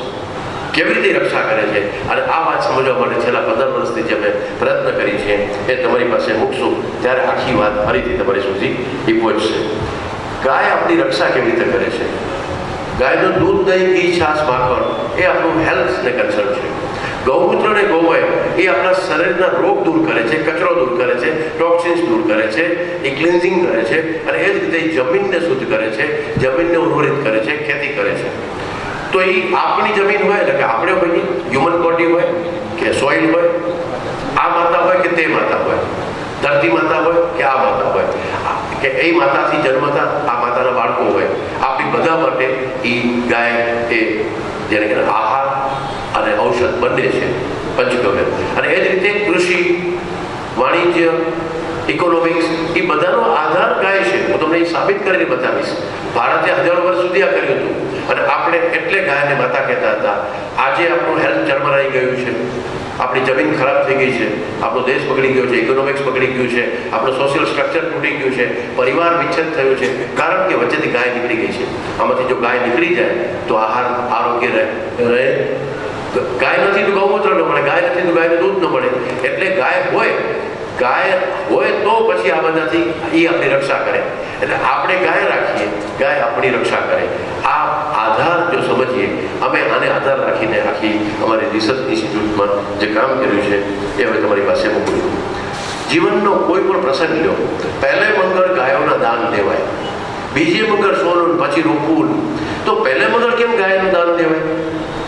ચોરી ફેરામાં પહેલે મંગળ ગાયનું દાન દેવાય. ધામેણામાં ગાય દેવાય કે માતા છે એ દીકરીને ગાય આપે છે, માતા પિતા દીકરીને ગાય આપે છે. કેમ દીકરીને ગાય દોરી થઈ જાય એ વાત કે જુદી રીતે લીધું છે. હકીકતમાં દીકરી સાથે ગાય જાય, દીકરીને ધામેણાની ગાય આપવાની છે. એ એટલે આપવાની છે, ધામેણાની ગાય એટલે માની માયમાટની સાથે બધી વસ્તુ આવે. આજે જે રીતે વોટ્સએપ કે ફોન કે મોબાઈલ ફોન કે જે રીતે કોમ્યુનિકેશન છે એવું હતું નહીં. દીકરી દૂર દૂર જતી હતી, કેટલા વર્ષે એ પોતાને માવતરે આવી શકે, આણું મારવા ટાઈમે આવે કે અમુક ટાઈમે આવે. જે પરિવારમાં 17, 18, 20 વર્ષ સુધી એ ઉછરી છે, જે એન્વાયરમેન્ટમાં જે સિચ્યુએશનમાં એનો વિકાસ થયો છે, એનાથી જુદા જ વાતાવરણમાં જાય છે. જે જવાનું છે એ નૈસર્ગિક ક્રમ છે, પરંતુ ત્યાં જાય છે ત્યારે એને એકલતા લાગે છે, ત્યારે અજાણ્યું વાતાવરણ છે, ત્યારે એને ઘણા બધા પ્રસંગોનો સામનો કરવો પડે છે.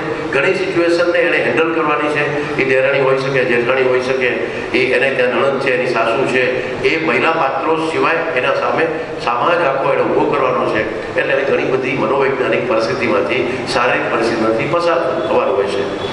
તો આવા સંદર્ભમાં કોમ્યુનિકેશનમાં આજે તો કે હું શાકનો વઘાર કરું છું, કાં તો યુટ્યુબ ખોલે, કાં મારા સાથે ફોનમાં વાત કરે તો વઘારમાં મેથી કેટલી નાખવાની, જીરું કેટલું નાખવાનું, આવી વાત પણ આજે બહેનો કરતી હોય છે ને. ઓકે, એની વાત તો પહેલાં શું થતું, જ્યારે આ પરિસ્થિતિ હતી ત્યારે દીકરીને કંઈ તકલીફ પડે છે, એટલે કે જે પરણેલી સ્ત્રીને, ત્યારે આ ધામેણાની ગાય છે જે ભેગી આવેલી હોય એને કાનમાં વાત કરે કે આજે મારા સાસુ સાથે મારું આવું બની ગયું, મારા પતિ સાથે આવું થયું છે, મારી નણંદ સાથે આ વાત થઈ. એ ગાયની એક વિશિષ્ટ ક્ષમતા છે, એ બધી વાત સાંભળે છે આપણી.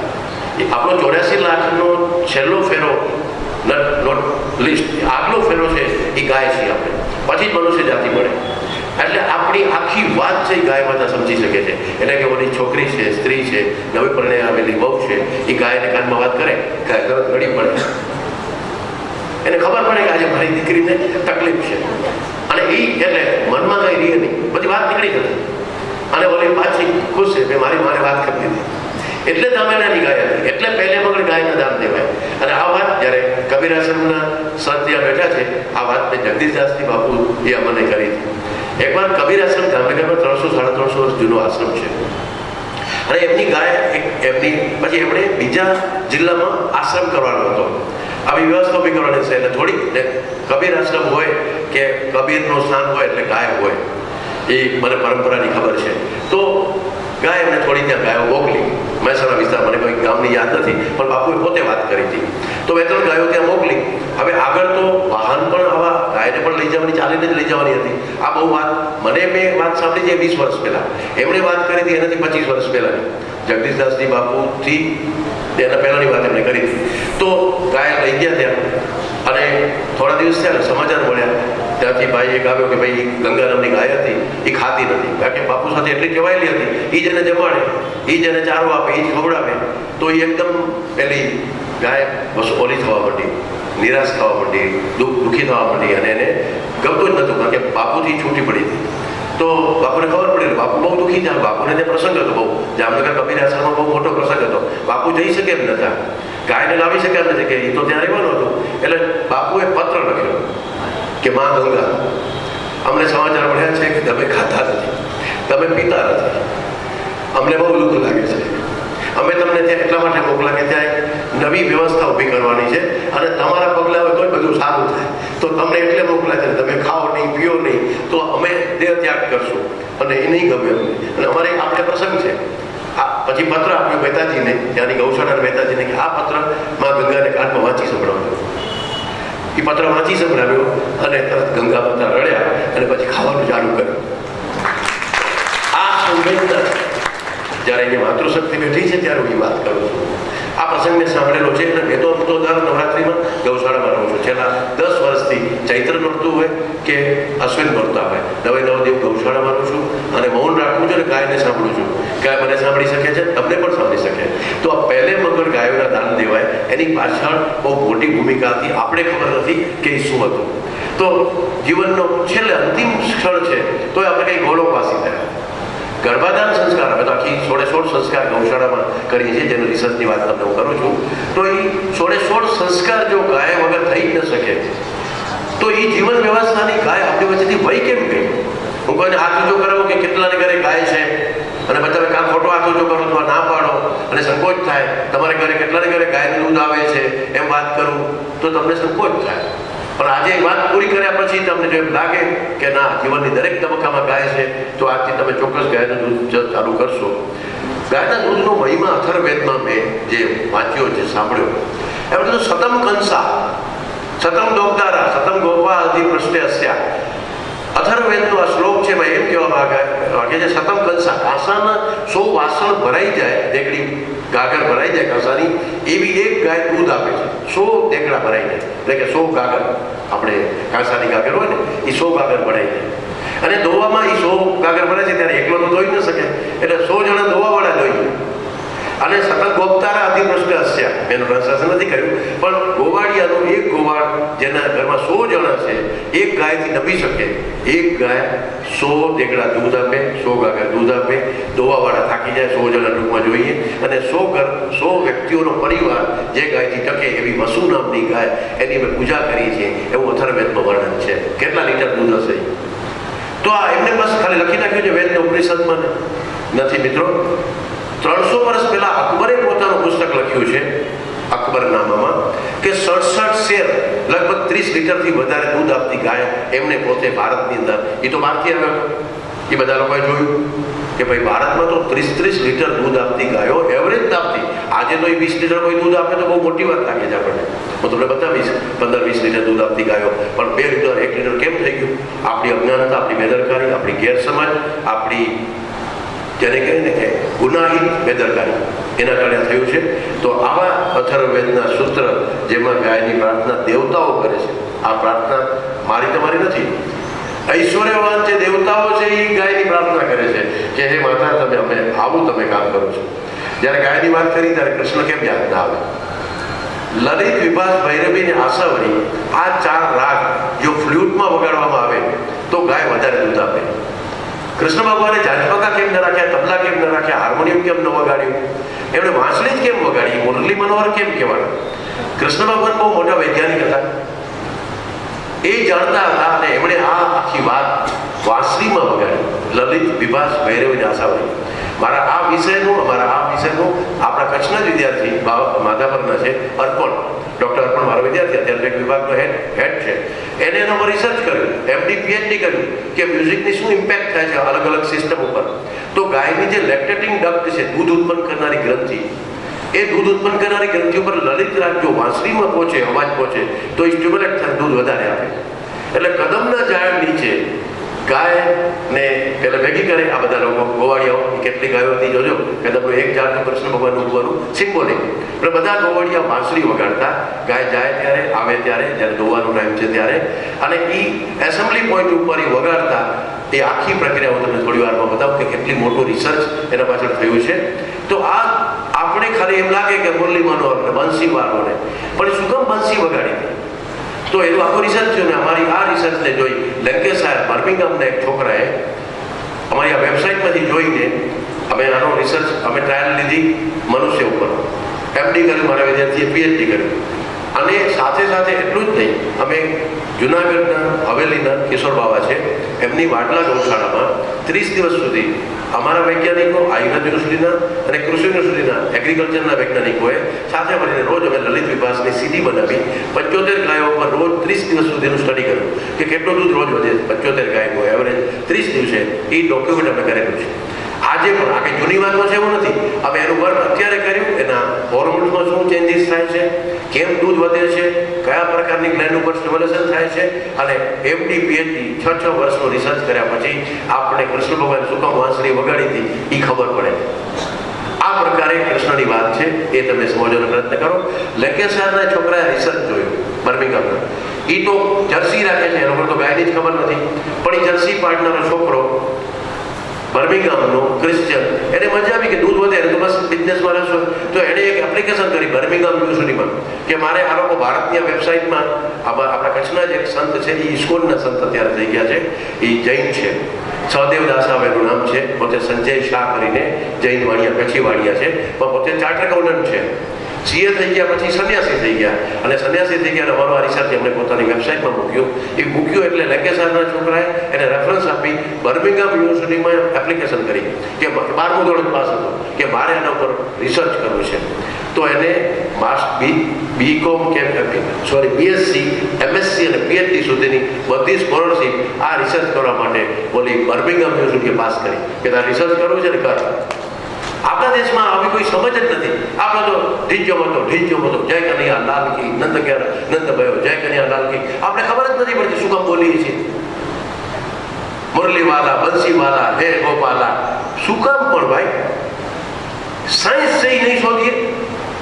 આટલી ભાવના કે જેમાં આપણી ગાય મરી જાય, ગાય કપાઈ જાય, ભાવના જરૂરી છે. પણ પછી પ્રયોગ તો એક ક્રિશ્ચિયન છોકરો બર્મિંગહામમાં વાંસળી ઉપર રિસર્ચ કરી શકે છે.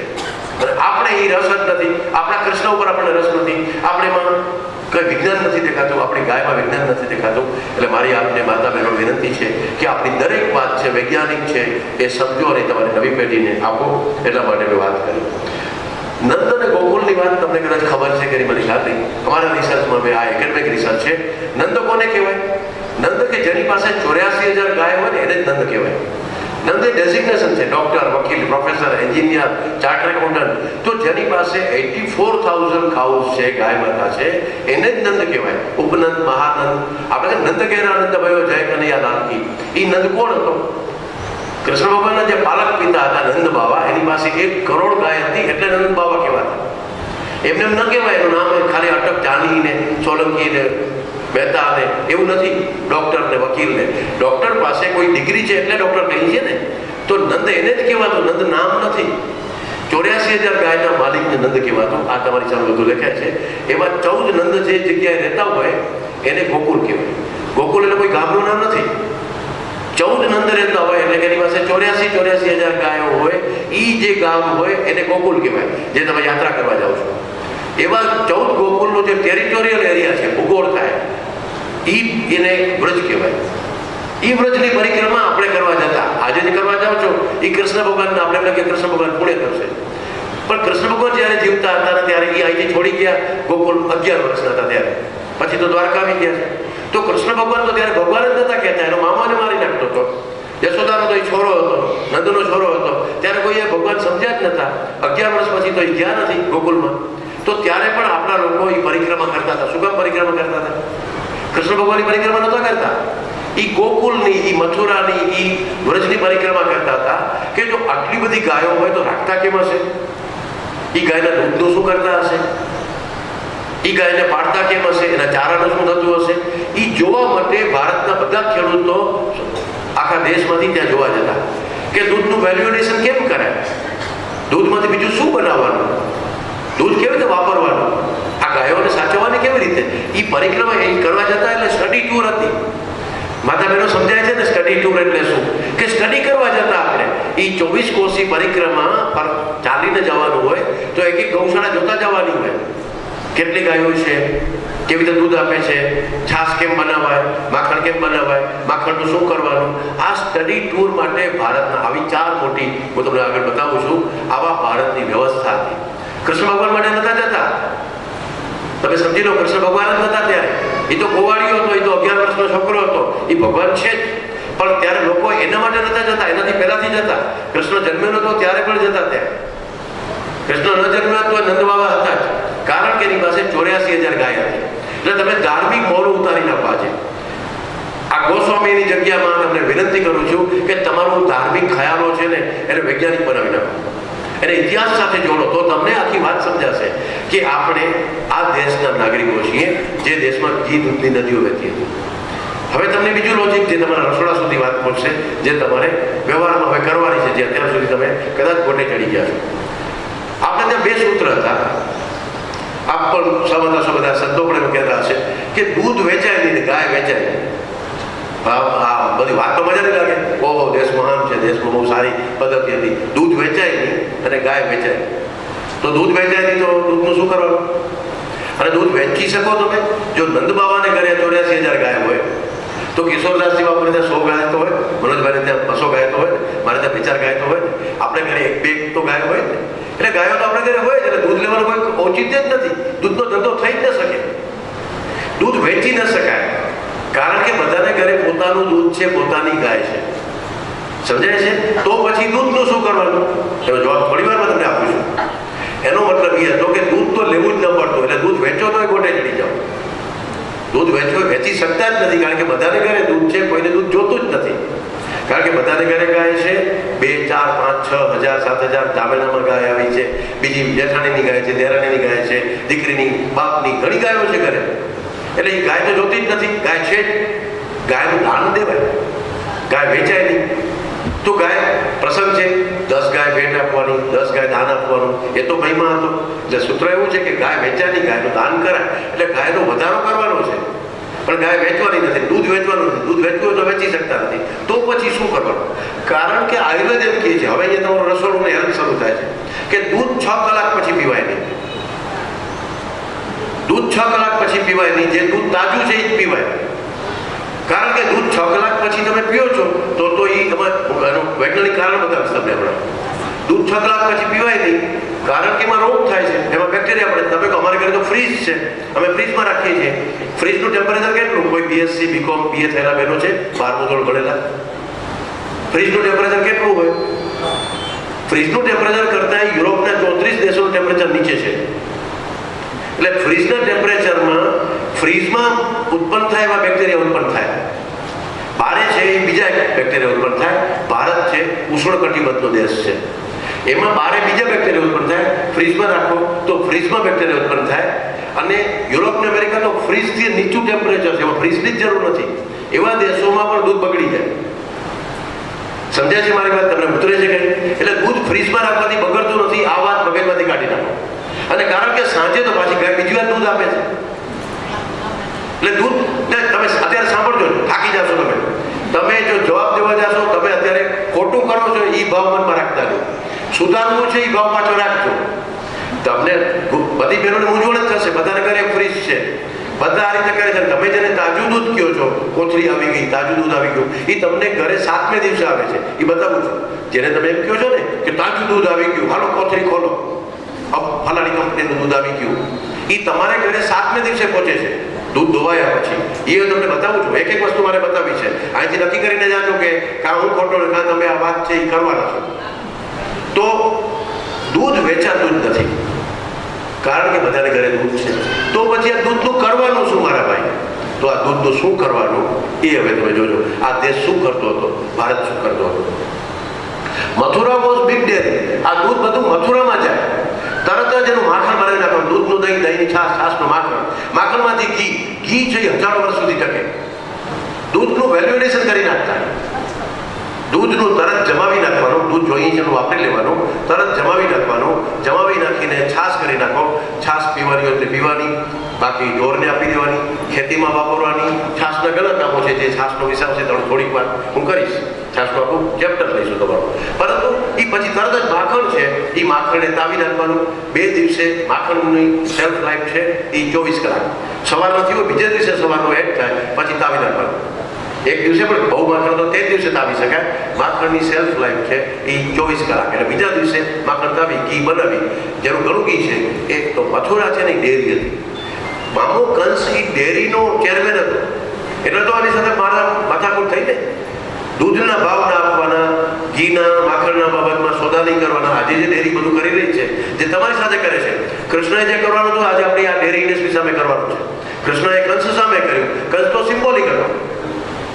આજે જે આપણી હેલ્થ સાથે સાથે જે ચેડા થઈ રહ્યા છે, આપણે જે ડાયાબિટીસ આવી ગયું છે, આપણે જે બ્લડ પ્રેશર આવ્યા છે, આપણે જે ઓબેસિટી આવી છે, આપણે જે થાઇરોઇડ આવી ગયું છે, એના કારણે ડેરી છે. તમને બતાવવાનું છે બધું. તો આ ગંભીર સ્થિતિ આપણી આ ડેરી નામના કંસે કરી છે. કૃષ્ણ ભગવાને ત્યારે લડાઈ કરી હતી કે નહીં, અરે તમે દૂધના ભાવ આપો આ માખણના અને ઘીના, કારણ કે ઘીનું વેલ્યુએશન, દૂધનું વેલ્યુએશન થઈ ગયું અને ઘી થઈ ગયું. ઘી પછી બગડે નહીં, દૂધ બગડી જાય 6 કલાકમાં. ઘી જેમ જૂનું થાય તેમ ઔષધીય ગુણો થાય. ઘીની સેલ્ફ લાઈફ ફૂડ માટે છે 2.5 મહિના. આ બધા હું મારી લેબોરેટરીના રિપોર્ટ્સ કહું છું, તમને ધ્યાનમાં રાખજો કે ઘરમાં જમવું છે, રસોઈમાં વાપરવું છે તો આજે બનાવ્યા પછી 2.5 મહિના સુધી એની સેલ્ફ લાઈફ છે, એ બગડતું જ નથી. પણ 2.5 મહિના પછી જે દૂધ ઘી છે એ જમવામાં, રસોઈમાં વપરાશે નહીં. એટલે આપણે તો તાજું ઘી વાપરવાનું છે. એનો મતલબ તો આટલો જ છે, દૂધ તાજું પીવાનું છે, ઘી તાજું, તો 2.5 મહિના સુધી ઘી ચાલશે. પછી ઘી છે ઔષધીય ગુણો ધારણ કરે છે, પછી ઘી ઔષધ બની જાય છે. અને હવે તમે આપણે ઘીનું શું કરતા એ તમને બતાવો. આ ઘી છે એ ઘી આપણે તૈયાર કરીને આખું ખૈબરઘાટ થઈ અને આપણો જે અત્યારે કચ્છનો લુણાનો પ્રદેશ છે, લુણા હાજીપીર પાસે, ત્યાંથી આપણે ખાવડાનું ઘી ખૂબ વપરાતું. શું કામ કે એટલું બધું ઘાસ ને એટલી ગાયો હતી. આજે મુસલમાનો પાસે 400-500 ગાય છે, હજારો ગાય હતી. એટલું માખણ, એટલું ઘી થતું કે આપણે, તમને ખબર છે, તમે મોટી બહેનોને ખબર હશે, ઘી ધબો રમતા. હાલો ઘી ધબો છોકરાને રમાડીએ તો એ ધબો શબ્દ શું છે? ધબો ખબર કરો? આને ખબર ને, ધબો કરો. ધબો એટલે ચમચો, વડું, વાસણ, ઠામ. ઊંટ છે એના, જ્યાં ગાય હોય ત્યાં ઊંટ પણ હોય. એટલે આપણે કચ્છમાં ઊંટ હતા. ઊંટનું સહજ મૃત્યુ થાય એટલે ઊંટના ચામડામાંથી બહુ મોટું વાસણ બનાવવામાં આવતું, ચામડાનો દેગડો બનાવવામાં આવતો. માખણ એટલું બધું થતું કે આપણે માખણને તાવવાની વ્યવસ્થા જ નહોતી. એટલે આપણે એ બધું માખણ છે એ તપાવવા નાખતા અને બહુ મોટો લોખંડનો રવૈયો ત્યાં એ જ ગાયના છાણામાં તપાવતા અને એ તપાવેલા છાણાથી લાલ થયેલો લોખંડનો રવૈયો બહુ મોટો એ દબાવવા નાખતા અને ફેરવતા અને એમાંથી જે ઘી બની જતું એ ઘી છે એ ખાવડાનો મહેસૂસ બનાવતું. એ યુરોપ ને અમેરિકા સુધી જતું. આ જે છે ને ઇજિપ્તના પિરામિડમાંથી ઘી મળ્યા એ આપણા કચ્છના, ભારતના, આપણી કાંકરેજ ગાયના, દેશી ગાયના ઘી મળી આવ્યા છે. 3-3 હજાર વર્ષ સુધી ઘી ખરાબ નથી.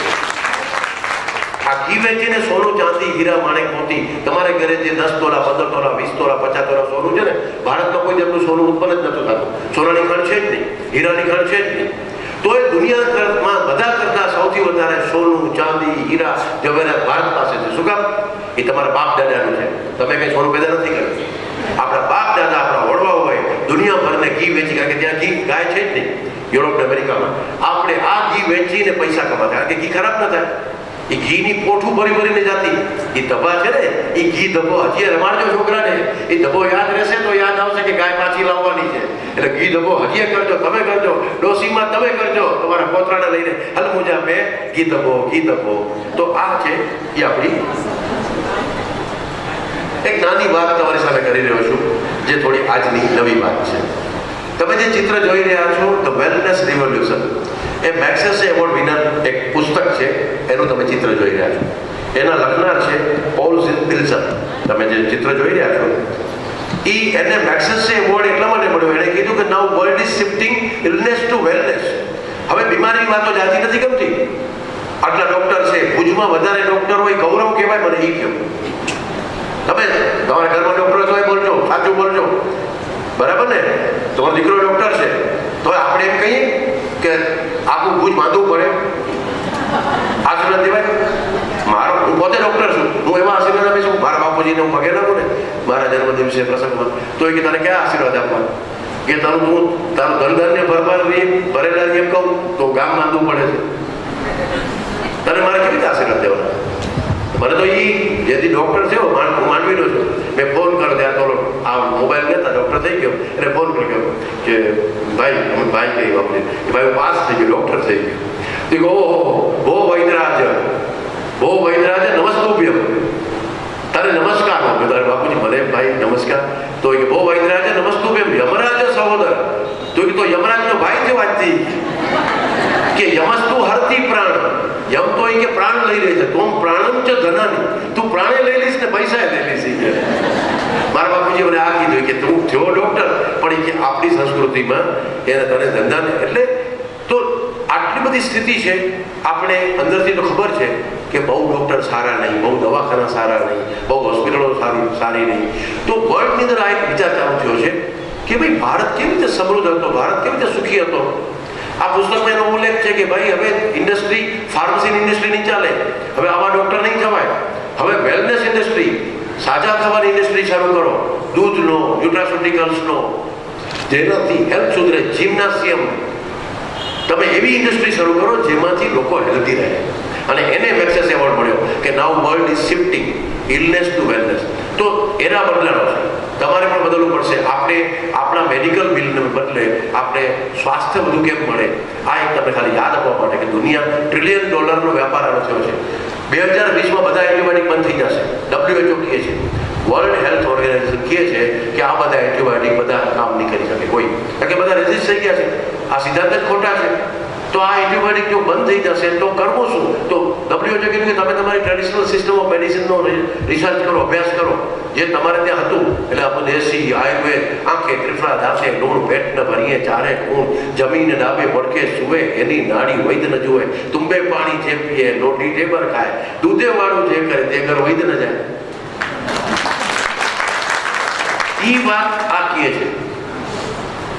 આપણે ઈ જીવવાનું છે, ઈ ગાય દ્વારા જીવી શકાય છે, મારે આજે આપણે એસ્ટાબ્લિશ કરવાનું છે. અને એટલે મનોજભાઈ અને મારી ટીમે કચ્છ ગૌતમ યાત્રાની શરૂઆતમાં પહેલું જ માતૃ સંમેલન કર્યું છે.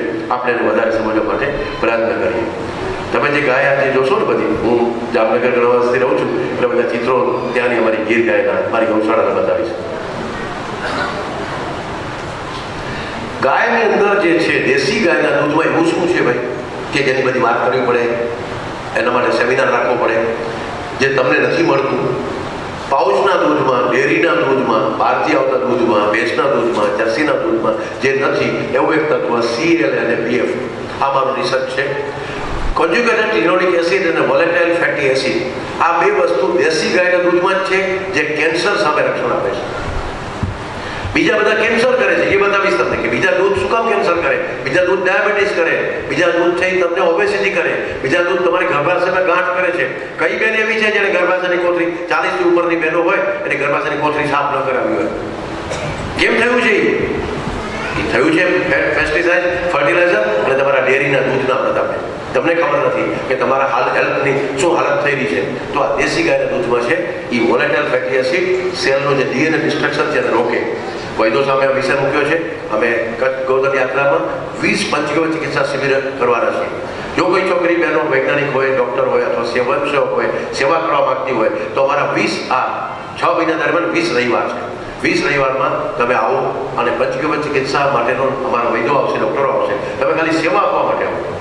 તો આ પ્રકારનું આપણે બીજાની સેવા કરશું એટલે આ સંમેલન છે. તો ગાયના દૂધમાં એન્ટી કેન્સર એક્ટિવિટી દેશી ગાયના દૂધમાં જ છે. આ બીજી ગાય તમે જુઓ છો એ 14 લીટર દૂધ સવારે આપે, 14 લીટર સાંજે આપતી ગાય આ સારંગપુર ગુરુકુળ છારોડીની ગાય છે. ગાયના દૂધમાં સેરેબ્રોસાઇટ નામનું તત્વ છે, એ દેશી ગાયના દૂધમાં જ છે, એ ભેંસના દૂધમાં નથી, એ જર્સીના દૂધમાં નથી.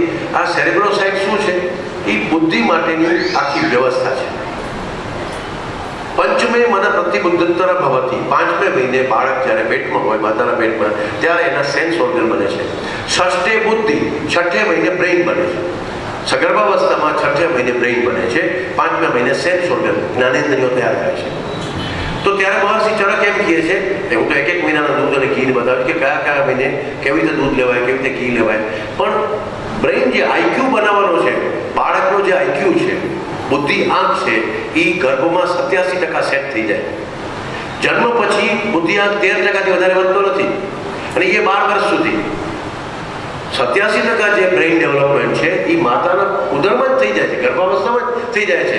આપણે એમ કે મારો દીકરો જન્મશે, દીકરી જન્મશે ને પછી અમે એને કોમ્પ્યુટર લઈ દઈશું, ટેબ્લેટ લઈ દઈશું, ઇંગ્લિશમાં ભણાવશું, અમેરિકા લઈ જશું. એ બધી સ્કિલ ડેવલપમેન્ટ છે, એમાં બુદ્ધિ ન વધે કોઈ પણ. બુદ્ધિ આંક વધારવું હોય તો એ બ્રેઇનની અંદર જ ચેન્જ કરવું પડે, એ ચેન્જ કરી શકે. એટલે આપણી શાસ્ત્રોએ કીધું છે પુત્રાત શિષ્યાત ઈચ્છેત પરાજય. પુત્રથી અને પુત્રીથી, પુત્રથી પિતા અને પુત્રીથી માતાએ પરાજિત થઈ જવું જોઈએ. શું કામ? અને એ જ રીતે ગુરુએ પોતાના ચેલાથી પરાજિત થઈ જવું જોઈએ. એટલે એનો મતલબ એ થયો કે ગુરુ કરતા ચેલો સવાયો થવો જોઈએ. માં કરતા દીકરી વખાણ. કોની દીકરી છે ખબર પડે. જે દિવસે એના વખાણ થાય ત્યારે હાથ એમ આવે કે દીકરી કોની. તો એ દીકરી એનાથી મોટી, બેસ્ટ, મોટી એટલે જાડી નહીં, મોટી બુદ્ધિમાં શ્રેષ્ઠ બનવી જોઈએ, એ સંસ્કારમાં શ્રેષ્ઠ બનવી જોઈએ, અને એ સક્ષમતા છે 5મા અને 6ઠા મહિનામાં જ. એ છોકરો કોનો એ પેઢીને કેવી રીતે ઊંચી લઈ ગયો, છોકરા કેવી રીતે ધંધા વાડી ઉદ્યોગ ધંધો વધારે કર્યા, તો એના બાપ કરતા એનો છોકરો વધારે થાય. એ એક જ સમય છે 5મો અને 6ઠો મહિનો. આ શાસ્ત્રો કહે છે, વૈજ્ઞાનિકો સહમત છે. અમે 450 બાળકોમાં કામ કર્યું છે. ગાંધીધામમાં સેન્ટર ચાલે છે, સુરતમાં, જામનગરમાં, અમદાવાદમાં સેન્ટર ચાલે છે. હું આગળની વાત કરવાનો છું કે સગર્ભાવસ્થામાં મારે અત્યારે એ કહેવું છે કે આ ગાયના દૂધમાંથી સેરેબ્રોસાઇટ નામનું તત્વ છે, એ જ બાળકનું બુદ્ધિ તત્વ વધારી શકે છે. ગર્ભાવસ્થામાં તમે જે કંઈ માતા પિતાનો જે બુદ્ધિઆંક છે એ તો મળે છે, પરંતુ જો વધારે કરવું હોય તો એના બ્રેઇનમાં ચેન્જ કરવું પડે. ને એ બ્રેઇનમાં ચેન્જ થવા માટે એક વસ્તુ ન કરવા દઈએ, એ છે બહુ સાયન્ટિફિક વસ્તુ છે, એ છે BBB, બ્લડ બ્રેઇન બેરિયર. એ મગજના નીચે એક બ્લડ બ્રેઇન બેરિયર છે. એટલે માતા જ્યારે સગર્ભાવસ્થામાં હોય છે સ્ત્રી, ત્યારે કોઈ ઝેર પણ છે ને બાળકના મગજમાં જઈ નથી શકતું, એવી આખી વ્યવસ્થા છે. એકમાત્ર ગાયના ઘીની અંદર જ એક ક્ષમતા એવી છે કે બ્લડ બ્રેઇન બેરિયરને ક્રોસ કરી શકે છે. અને એમાં જે સેરેબ્રોસાઇટ, આ જે સેરેબ્રોસાઇટ લખ્યું છે ને, અંગ્રેજીમાં જેને ગુજરાતીમાં મગજ કહીએ છીએ, હિન્દીમાં એને દિમાગ કહેવાય, મરાઠીમાં મેદુ કહેવાય, અંગ્રેજીમાં બ્રેઇન કહેવાય, અને ગ્રીક ને લેટિનમાં એને સેરિબ્રમ કહેવાય. સેરિબ્રમ આપણું બ્રેઇન છે ને, આ સેરિબ્રમ શેમાંથી બને છે? ગાયના ઘીમાંથી જ બને છે. એટલે જે આપણા શરીરમાં ડીએનએમાં માતા પિતા દ્વારા જે બ્રેઇન છે એ તો બાળકને મળે, પણ એનાથી પણ વધારે જો કુશાગ્ર બુદ્ધિવાળું બનાવવું હોય તો ગાયનું ઘી જરૂરી છે. હવે ભેંસનું ઘી, જર્સીનું ઘી કે એ કોઈ પણ બીજા ઘી છે એ જઈ શકતા નથી બ્રેઇનમાં. એકમાત્ર ગાયના ઘીનો સ્મોલેસ્ટ ફેટ મોલેક્યુલ છે, એ તમને બતાવું, એ જ માતાના ઉદરમાં અંદર જઈ શકે છે. એટલે બાળકને જો કુશાગ્ર બુદ્ધિવાળું બનાવવું હોય તો એ ગાયનું ઘી જ કરી શકે છે, ભેંસનું ઘી કરી નથી શકતું. ભેંસના ઘીથી શું થાય છે એની આપણે આગળ ચર્ચા કરીશું. તમે જાણતા તો હશો, પણ પ્રસંગ આવે ત્યારે ચોક્કસ વાત કરીશ. આ સારંગપુર હનુમાનજીના મંદિરની ગાય છે. 18 લીટર દૂધ સવારે આપે છે, 18 લીટર સાંજે આપે છે. આ એની અંદર કેરોટીન નામનું એક તત્વ છે જે આંખ માટે ચક્ષુષ્ય, અને જે પ્રયોગો કર્યા છે હું તમને બતાવીશ કે ચશ્માના નંબર આવે જ નહીં છોકરાઓ જેને ગાયનું દૂધ, ગાયનું ઘી મળતું હોય. આંખની સમસ્યા જ છે આજે આપણી, ગાયનું દૂધ નથી મળતું. એ દેશી ગાયના દૂધમાં જ છે. એના વૈજ્ઞાનિક પ્રયોગો તમારી સામે મૂકીશ. માત્ર 10 ગણું એ વધારે છે બીજા દૂધ કરતાં. એટલું કહીને હું આગળ વધું છું. ગાયના દૂધની અંદર એના વિશેષતા શું કામ છે? એના આંતરડા વધારે લાંબા છે. આપણે એમ કહીએ ગાયના શરીરમાં 33 કોટી દેવતાઓનો વાસ છે. ઓલા પંડિત બોલે અહીંયા વ્યાસપીઠમાંથી, આપણે બોલે હરે હરે. પછી એમ કે ગાયના શરીરમાં તો 33 કરોડ દેવતાઓનો વાસ છે. જય શ્રી કૃષ્ણ, જય શ્રી કૃષ્ણ, હરે હરે. 33 કરોડ એનો શું પૂછો પંડિતજીને? નથી કહી શકતા. ભાવ સાચો છે, સમજ સાચી છે, એનું ઇન્ટરપ્રિટેશન કરવું પડશે. કોટી એટલે સંસ્કૃતમાં કરોડ નહીં, કોટી એટલે પ્રકાર, ટાઈપ. 33 મેં તમને 2-3 ટાઈપને બતાવ્યા. જો તમે 3-4 કલાક આપો તો 33 બતાવી દો. એ 33 કરોડ એટલે કરોડ શબ્દ નથી, કોટી એટલે પ્રકાર.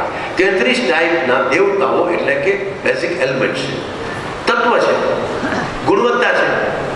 એ શાસ્ત્ર કેવા ભાગતું હતું? તે સમયની ભાષા જુદી હતી. આજે ભાષામાં તમને ઓલા ચિત્રો બતાવે છે, રામના અને કૃષ્ણના, જે કોઈ કવિએ કલ્પેલા છે, ચિત્રકારે કલ્પેલા છે. ખોટું નથી, એ ભાવ જગતમાં ખરાબ નથી, પણ સમજવું જ પડે. આજની એરા જુદો છે, વિજ્ઞાનનો એરા છે. એમાં સમજાવવું જ પડે કે સ્ટ્રોન્શિયન નામનું તત્વ છે, CLA નામનું તત્વ બીજો દેવતા છે, ત્રીજો દેવતા એટલે સેરિબેલમ છે, ચોથો દેવતા એટલે આ છે. એવા 33 દેવતા છે. 33 ટાઈપના ગુણો ગાયના દૂધમાં, ગાયના ઘીમાં છે.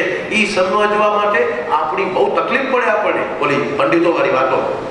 પણ એ પંડિતોએ સમજવું પડશે કે ભાઈ મારે હવે આ એરા બદલાવાનો છે. એના શબ્દ ખોટા નથી, શાસ્ત્ર ખોટા નથી, એનું ઇન્ટરપ્રિટેશન બદલાવવું પડશે. તો આ એક પ્રકાર એ છે. એનું કારણ એ છે કે ગાયના આંતરડા લાંબા છે. પૃથ્વી પર જીરાફ લાંબુ પ્રાણી, અજગર લાંબુ પ્રાણી, ઊંટ લાંબુ પ્રાણી, પણ એના આંતરડા એટલા લાંબા નથી જેટલા દેશી ગાયના છે.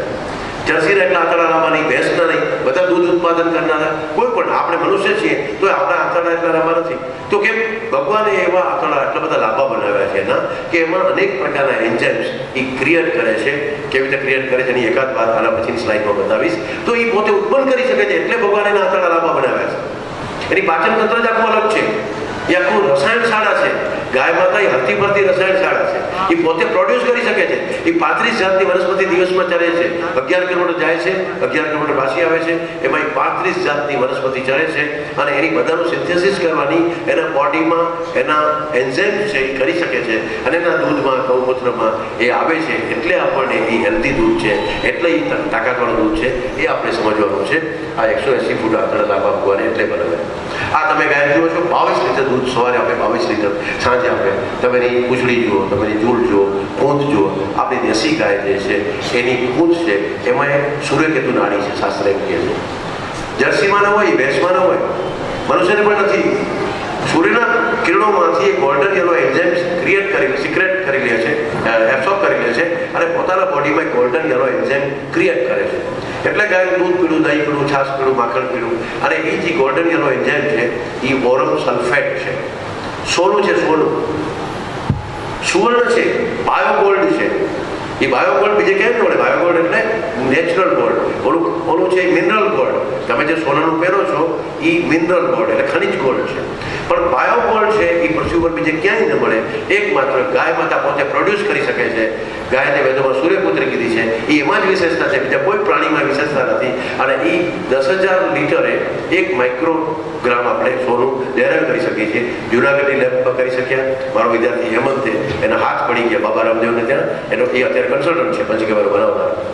એને અમે આપ્યો છે. એના હાથ પડી ગયા પણ એને સોનું હાથમાં પકડી દીધું. લ્યો આ ગોલ્ડ.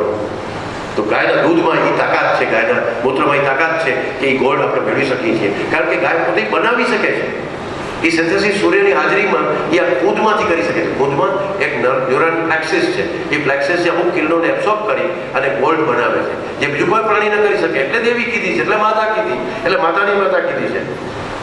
હવે શાસ્ત્રોએ ઘણું બધું લખ્યું છે દૂધના ગુણો, જીવનીય છે, વૈદ્ય છે, રસાયણ છે. તો એના એટલા બધા ગુણો છે. હવે એના ઉપર કામ કરવાનું શરૂ કર્યું.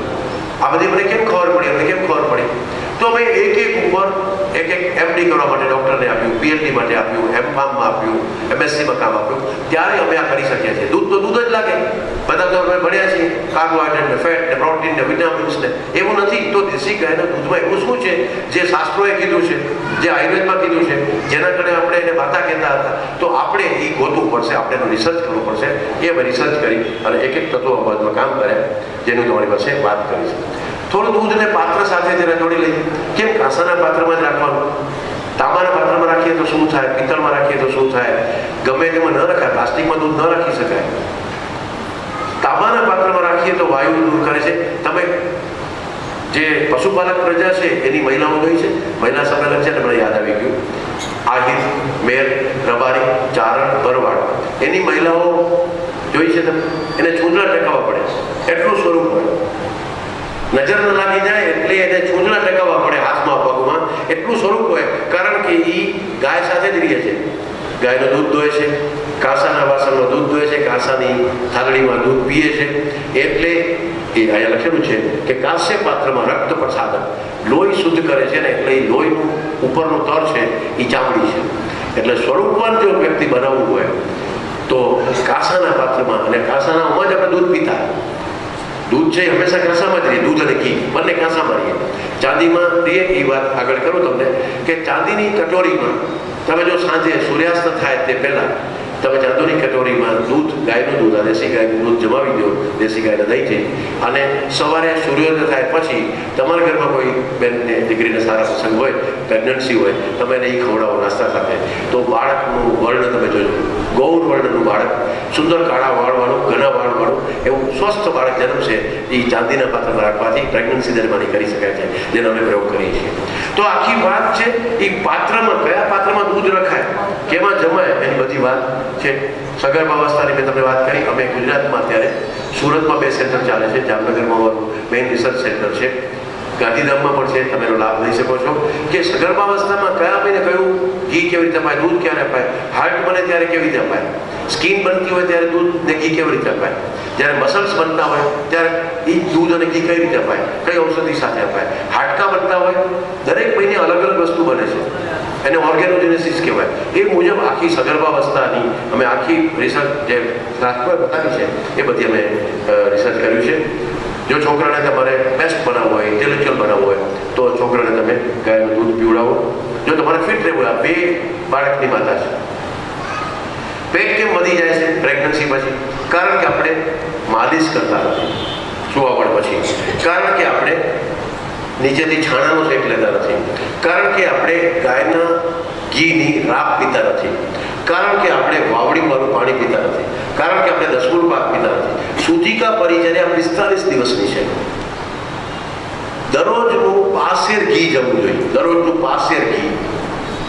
અને 45 દિવસમાં 1.25 શેર સૂંઠ જાવી જોઈએ. ઈ બેન આવી હોય એને કોઈની એને થાઇરોઇડ ન થાય, એને કોઈની વજન ન વધે. 10 ડિલિવરી કરતી બહેનો, તમે એ બહેનોને જોયા છે? કોઈની એ તમને બેન યુવાન જ લાગે. આખી પ્રક્રિયા જ ઊંધી ચાલે છે. આપણે એમ છે કે ઘીથી જાડા થવું. કયા ઘીથી? એ ડાલડાથી ઘી જાડા જ થવાય, તેલથી જાડા જ થવાય. આખી પ્રક્રિયામાં દેશી ગાયના ઘીનો કોઈ સ્ટડી જ નહોતો કર્યો. યુરોપ અને અમેરિકા પાસે એનો સ્ટડી નથી, એને વિજ્ઞાનની જ ખબર હતી, કારણ કે ત્યાં ગાય જ નથી. એટલે સમસ્યા છે. આપણી જે ભવ્ય પરંપરા હતી એના ઉપર આજે 1 નહીં 2 નહીં 450 બાળકો જન્મી ચૂક્યા છે. કેવા કુશાગ્ર છે, કેવા હેલ્ધી છે. એની માતાનો તમે એની અમે ઇન્ચીસમાં નોંધી એના થાઇસના, કેટલી બધી થાઇસના બટક્સને બહેનોના ડિલિવરી પછી, પહેલી બીજી ડિલિવરી પછી કેવા વધી જાય છે. અને એ બહેનોને કેવી સમસ્યા થાઇરોઇડની હોય છે, અને પછી કેટલા જલ્દી કમર દુખે છે. આ બહેનો તમે અમારી આજે એક બાળક સમર્થ નામનું બાળક છે, એ 8 વર્ષનું થઈ ગયું. એની માને જો ઘણા પૂછો કે એને 3 બાળકો છે, એને મેરેજ નથી થયા એવું લાગે. એ ભારતીબેનને તમે, સુરતની ભારતીબેન છે, એને તમે મળો. અમારી વેબસાઇટમાં એ છોકરાનું ટેસ્ટિમોનિયલ છે, તમે એને ફોન કરીને પૂછી જોજો. તો આ સ્થિતિ આપણે દેશી ગાયના ઘી જે હતી અને આપણે ભૂલીને આપણે રવાડે ચડી ગયા છીએ. તો ગાયના દૂધમાં તો બીજા ઘણા ઘટક આ પશ્ચિમ આપણને શીખડાવે છે, પણ આપણે એનાથી વધારે કંઈક જાણતા હતા. આપણે એનાથી વધારે જાણવાનું છે અને તમારે આ વાત પહોંચાડવાની છે. થોડું દૂધ તમારે જે ઘરમાં આવે છે ને એ વાત કરી દો. તમારા ઘરમાં જે દૂધ આવે છે એ વિજ્ઞાનના નામે, વિકાસના નામે, વૈજ્ઞાનિકતાના નામે તમને હેરાન કરવામાં આવે છે. એમાં 3 પ્રોસેસ મેઇન છે. સૌથી પહેલાં તો ગામડામાંથી, માનો કે અહીંયા નાનું ગામ છે ભુજની બાજુનું, ત્યાંથી દૂધ છે એ ભુજમાં આવે, ભુજથી પછી મધર ડેરીમાં જાય, સરદ ડેરીમાં જાય, ત્યાંથી પછી ક્યાં જાય. એ ટ્રાન્સપોર્ટેશન એટલું લાંબુ છે. ત્યાં ગયા પછી આ 3 પ્રોસેસ થાય: પાસ્ચરાઇઝેશન, સ્ટરલાઇઝેશન અને ડિહાઇડ્રેશન. બીજી પ્રોસેસ બતાવું છું. કુલ 12 પ્રોસેસ થાય છે, એમાં 3 મેઇન છે. એ પ્રોસેસ કરે એમાં એટલા ઇલેક્ટ્રિકના સાધનો વપરાય છે, એટલું ચિલિંગ પ્લાન્ટમાં ઇલેક્ટ્રિસિટી વપરાય છે, મશીનરી વપરાય છે, અને પછી એમાં 22 કેમિકલ એડ થાય છે. 22 કેમિકલ. તમે કેમિકલના નામ 1-2 વાંચો એટલે તમને ખ્યાલ આવે તો રોજ શું પીઓ છો. ક્લેરિફિકેશન, હોમોજનાઇઝેશન, પાસ્ચરાઇઝેશન, ફોર્ટિફિકેશન, બ્લીચિંગ અને ડિહાઇડ્રેશન. એમાં ડીડીટી વાપરવી પડે. ડીડીટી વાપરે નહીં તો દૂધ બને નહીં. તમે જે દૂધ તમારા ઘરમાં પાઉચમાં આવે છે ડીડીટી વાપરવી જ પડે. બ્લીચિંગ પાવડર વાપરવો પડે. બ્લીચિંગ પાવડર શું વાપરાય ખબર છે? કપડામાં દાગ હોય ને કાઢવા માટે એસિડ છે એમાં નાખવું જ પડે. H2SO4 નાખવું જ પડે. અંદર યુરિયા નાખવું પડે, યુરિયા. અને આ બધા કેમિકલ, 22 કેમિકલ ડીડીટી નાખવું પડે. એટલે ડીડીટી જે મચ્છરને માખી મારવાની દવા છે એમાં નાખવું પડે. અને ત્યાં તમારું દૂધ છે એ કીએ છે મુજબ એન્ટીબેક્ટેરિયલ થાય. અને અમારો કાનૂનો તો સીધું શેડ કઢું દૂધ પીતા. ગાયના આંચળમાં જ્યાં સુધી દૂધ છે બહાર નીકળે છે પછી જ પ્રોબ્લેમ થાય છે. તો આપણે સીધું આપણા ઘરે જ ગાય હોવી જોઈએ. આપણે તાજું દૂધ પીવાનું છે. બધી પ્રોસેસ 15 રૂપિયાનું દૂધ, બીજા 20 રૂપિયા ટ્રાન્સપોર્ટેશનમાં, આ પ્રોસેસમાં પાછું એમાં ઝેર નાખવાનું અને તમારી સુધી પહોંચે પાછું વળી ટ્રાન્સપોર્ટેશનમાં પેકિંગ થઈને. ત્યારે 15 રૂપિયાના દૂધના પ્રોસેસમાં બીજા 20 રૂપિયા નાખ્યા, એટલે 35 રૂપિયાનું એક પાઉચ આવે છે. આટલું મોંઘું દૂધ, અને પાછું એ તાજું દૂધના નામે 7મે દિવસે મળે. એ સમય એટલો જાય છે. આપણે ઘરે ગાય ન હોય, આપણી આજુબાજુમાં ગાય ન હોય, નજીકના અમે તો ડોક્ટરો છીએ, અમે 14 ડોક્ટરો ભેગા થઈને ગૌશાળા રાખીએ છીએ. અમારે ઘરે તાજું દૂધ આવે છે. તો આપણે બધું ભૂલી ગયા. આપણો છોકરો હોસ્ટેલમાં રહી શકે, આપણે અમેરિકામાં છોકરાને ભણવા મોકલી શકીએ, એની બધી વ્યવસ્થા કરી શકીએ, અને આપણે ગાય ન રાખી શકીએ. આપણે ભેગા થઈને ક્યાંક ભાડે લઈને અમે જમીને ભાડે લીધી છે. હું તો ખેડૂતનો દીકરો નથી, અમારે તો કોઈ બાપ દાદાની ખેતી નથી. તો અમે તો બધું કર્યું છે, તો આપણે કેમ ન કરી શકીએ? આપણા પોતાના સ્વાસ્થ્યની વાત છે ને. આ સુકમ ડેરી કોના ચલાવવાના? 15 રૂપિયાનું દૂધ ખાલી પ્રોસેસમાં, ડેરી ચલાવવામાં 20 રૂપિયા બીજા લઈ લે. 35 રૂપિયા રૂપિયા, એટલે તમે મહિલા છો, તમે ઇકોનોમિક્સ જાણો છો, તમે અને પાછું એ માનો કે 25 રૂપિયા બીજા 20 રૂપિયા નાખીને તમને સોનું ઉમેરી દેતા હોય અને દૂધ સારું કરી દેતા હોય તો અલગ વાત છે. આ દૂધ તો તમને ઝેર કરી દે છે, જેનાથી અમને ડાયાબિટીસ થાય છે. એ વાત તો આગળ તમે જ્યારે પ્રશ્નોત્તરી કરશો ત્યારે વધે કરીશ. તો આ બધી પ્રોસેસિંગની જે છે એ વાત ખબર પહેલી પડી ગઈ, તમને તો આજે ખબર પડી રહી છે, અથવા તમે લોકો ભારતની અંદર રહીએ છીએ આપણે છતાં આપણે જાણતા નથી. આ વેસ્ટર્ન યુટર્ન, ન્યુઝીલેન્ડના એક સાયન્ટિસ્ટે એક પુસ્તક લખ્યું છે, ડેવિલ ઇન ધ મિલ્ક. દૂધમાં રાક્ષસ છે. ડેવિલ એટલે રાક્ષસ કહેવાય દૂધમાં. કોણે લખ્યું છે? ન્યુઝીલેન્ડના સાયન્ટિસ્ટે. એ નીચે જે લેખક છે એનું નામ છે કેટ વુડફોર્ડ. એ અત્યારે 78 વર્ષના છે. એ પોતે ડબલ પીએચડી છે, કૃષિનો પીએચડી છે અને વેટરનરીનો પીએચડી છે. ડબલ પીએચડી ડૉક્ટરે લખ્યું છે. અને ન્યુઝીલેન્ડનું નામ એટલા માટે કહું છું કે ન્યુઝીલેન્ડ દૂધનો કન્ટ્રી છે. ન્યુઝીલેન્ડમાં ટોટલ એટલું બધું દૂધ છે કે તમારા ઘરે જે દૂધ આવે છે એમાં એનો પાવડર મિક્સ કરવામાં આવે છે. હવે જે દૂધની હું વાત કરું છું ને એ તમારા ઘરમાં દૂધ આવે છે એમાં એક પાવડર 2013 ને 14 ભારતની બહુ મોટી ડેરીએ એને જેટલું દૂધ આવ્યું છે એનાથી વધારે એને લોકોને આપ્યું. કેવી રીતે આપી શકે? એને ત્યાં માનો કે 3 કરોડ લીટર દૂધ આવ્યું હતું, પણ એને 3.5 કરોડ લીટર દૂધ લોકોને આપ્યું. એ કેવી રીતે આપી શકે? તો એમાં શું કંઈક નાખવું પડે છે. જે નાખવું પડે છે એની વાત હું તમારી પાસે કરું છું. ડેવિલ એટલે કે રાક્ષસ દૂધમાં છે. કેટ વુડફોર્ડને લાગ્યું કે ન્યુઝીલેન્ડની અંદર બાળકોમાં કંઈક પ્રોબ્લેમ દેખાડો. એનો હાઇપોથેસિસ હતો. એટલે ન્યુઝીલેન્ડના 100 ડૉક્ટર્સનો કોન્ટેક્ટ કર્યો, પેડિયાટ્રિશિયન, ગાયનેકોલોજીસ્ટ, ન્યુરોલોજીસ્ટ, કે ભાઈ તમારા મને ડેટા આપજો તમારા પેશન્ટના, મારે એ જાણવા છે. એને બધા પેશન્ટના ડેટા લેવા માંડ્યો. એને કંઈક હાઇપોથેસિસ હતો, રિસર્ચ કરું છું. પેશન્ટના ડેટા લેવા માંડ્યો. 1 વર્ષ નહીં, 2 વર્ષ નહીં, 7 નહીં, 8 નહીં, 10 નહીં, 16 વર્ષ સુધી એને ડેટા લીધા. 100 ડૉક્ટરના અલગ અલગ બ્રાન્ચના. અને એના આ ચોપડીમાં ડેટા મૂક્યા છે, પેશન્ટના ડેટા. પછી 14મા ચેપ્ટરમાં એને એનાલિસિસ કર્યું છે. હવે એનાલિસિસ સાંભળ્યું, કારણ કે આખી વાત મારે હજી બીજી ઘણી વાત કરવાની છે. એ કેટ વુડફોર્ડે લખ્યું છે કે ન્યુઝીલેન્ડની અંદર મને દેખાય છે 16 વર્ષના મારા ડેટા એનાલિસિસના આધારે 16 વર્ષ કે ન્યુઝીલેન્ડના બાળકો મંદ બુદ્ધિના થઈ રહ્યા છે. ન્યુઝીલેન્ડની મહિલાઓને ગર્ભાશયના કેન્સર વધી રહ્યા છે. ન્યુઝીલેન્ડની મહિલાઓને બ્રેસ્ટ કેન્સર વધી રહ્યા છે. ન્યુઝીલેન્ડની અંદર ડાયાબિટીસ વધ્યું છે. ન્યુઝીલેન્ડની અંદર ઓબેસિટી વધ્યું છે. ન્યુઝીલેન્ડની અંદર હાર્ટ એટેક વધ્યા છે. આમાં ભારત કે ભૂજ બકાત છે? આ જ વસ્તુ આપણે ત્યાં છે કે નહીં? તો એણે એ લખ્યું અને પછી એને પાછળ હાઇપોથેસિસ જોડ્યો. અને એનું કારણ એ છે કે ન્યુઝીલેન્ડનું જે દૂધ છે એ A1 ટાઈપનું મિલ્ક છે. કારણ કે ન્યુઝીલેન્ડની ગાય છે એ બહુ સ્ટોરસ છે. હવે તમને એ સમજાવીશ પછી પાછું, અત્યારે તમે સાંભળી લો. એને જે કે અવર કાઉઝ ઇઝ એ બહુ સ્ટોરસ અને our milk is a A1 type of milk. અને એટલે એની 67મી ચેઇન, એનું જે પ્રોટીન છે 250 એની કડી છે, એમાંની 67મી જે ચેઇન છે એ ફોલ્ટી છે. બહુ વૈજ્ઞાનિક વાત છે, તમને ખાલી સાંભળ્યું નહીં હોય તો ઓલું લાગશે એટલે કહું છું. બાકી તો એના ઉપર જ હું આખું પ્રવચન આપી શકું. એ BCM7 છે, બીટા કેફીન મોર્ફિન. અને એ કડી ફોલ્ટી છે. જેમ કે તમે સોનાની ચેન પહેરી છે તમારામાં, અથવા સાયકલની ચેન હોય આપણી બેક વ્હીલને જોડતી, તમારી સોનાની ચેન બહુ જ સરસ હોય. એક કડી એટલે 100 કડીની આખી સોનાની ચેન છે. એક કડી જરાક ઘસાઈ ગઈ હોય, નબળી પડી જાય, તૂટે ત્યાંથી તૂટે ને. તો 67મી કડી 250માંથી પ્રોટીનની એ બીટા કેફીન મોર્ફિન નામની છે અને એ ઝેરી છે. એ તૂટીને જો ગર્ભાશયમાં જાય તો ગર્ભાશયમાં ખરાબી કરે છે. એ તૂટીને જો લીવરમાં જાય તો લીવરનો સિરોસિસ કરે છે. એ તૂટીને માતા પ્રેગ્નન્ટ છે ને ગર્ભમાં જ છે તો એ બાળકના બ્રેઇનમાં જાય તો બાળકને મંદબુદ્ધિનું કરી નાખે છે. તો આ પ્રકારે આખો હાઇપોથેસિસ એને સમજાવ્યો. એને લખ્યું કે ભાઈ દૂધ તો ખતરનાક છે આપણું, આ દૂધ પીવાય નહીં. એની ચોપડી હજી તો રિસર્ચ કર્યું હતું, જે પણ આ દૂધની ઇન્ડસ્ટ્રીવાળાને ખબર પડી ગઈ કે સારા આ તો ધંધો બંધ કરાવશે, આ દૂધ વિશે બધી સાચી વાત કરે છે.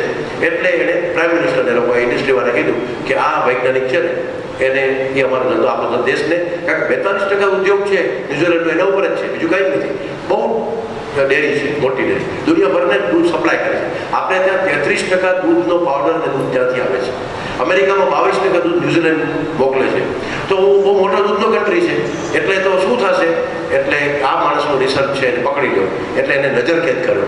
આ કેટ વુડફોર્ડને અત્યારે જીવે છે, મારા ફ્રેન્ડ છે, એને નજરકેદ કર્યો, પકડી લીધો અને એની આ મેન્યુસ્ક્રિપ્ટ છે, રિસર્ચની જે બુક છે એ જપ્ત કરી લીધી. પછી કહો કિશોરદાસજી બાબા જેવા હતા સાધુ પુરુષ, એને વિચાર આવ્યો કે ભાઈ આ તો ક્યાંય થોડું પણ વૈજ્ઞાનિક છે, મારો મિત્ર છે.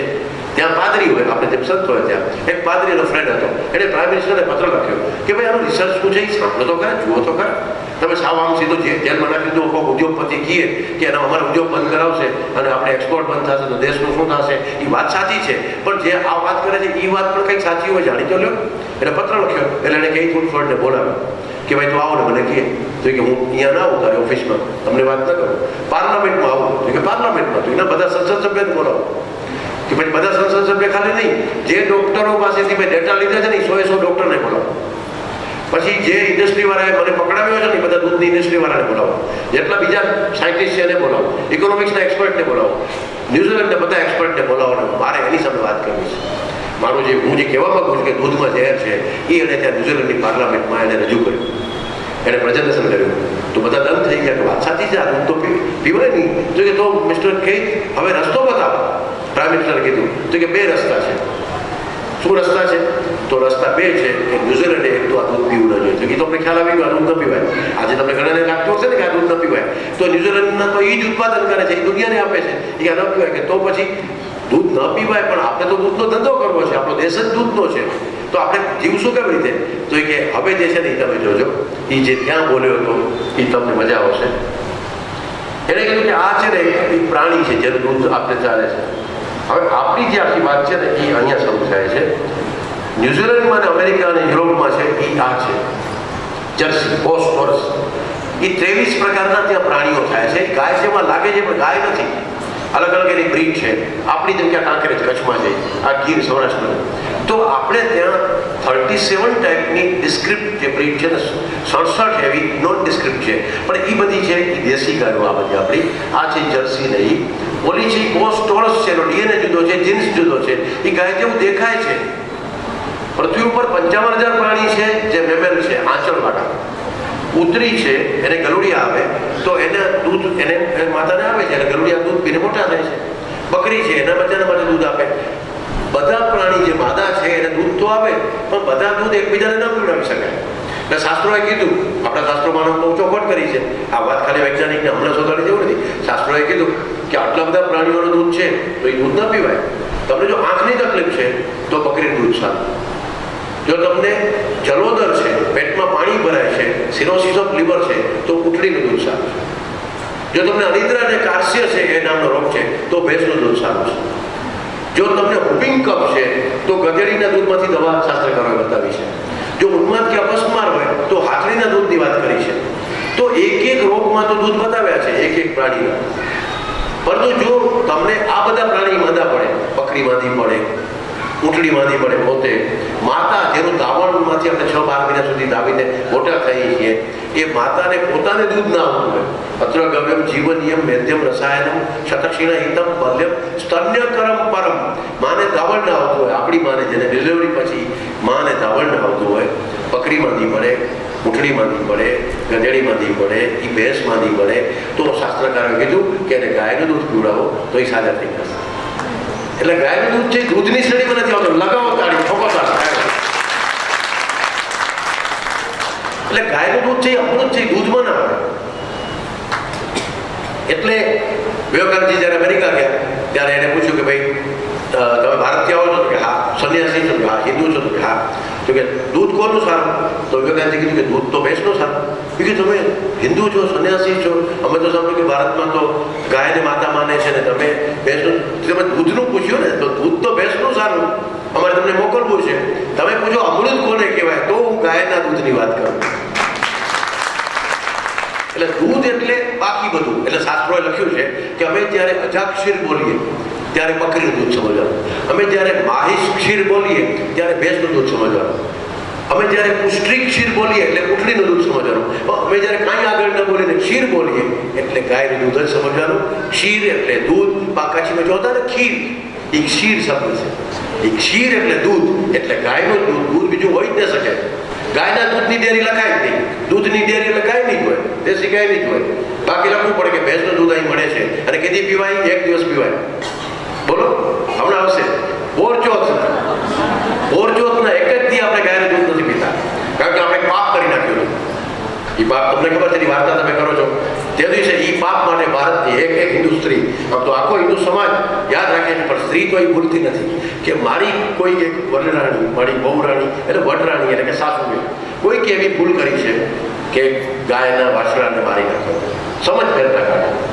એટલે એ દિવસે કમસે કમ હું એક દિવસ એ માતાનું દૂધ નહીં લઉં.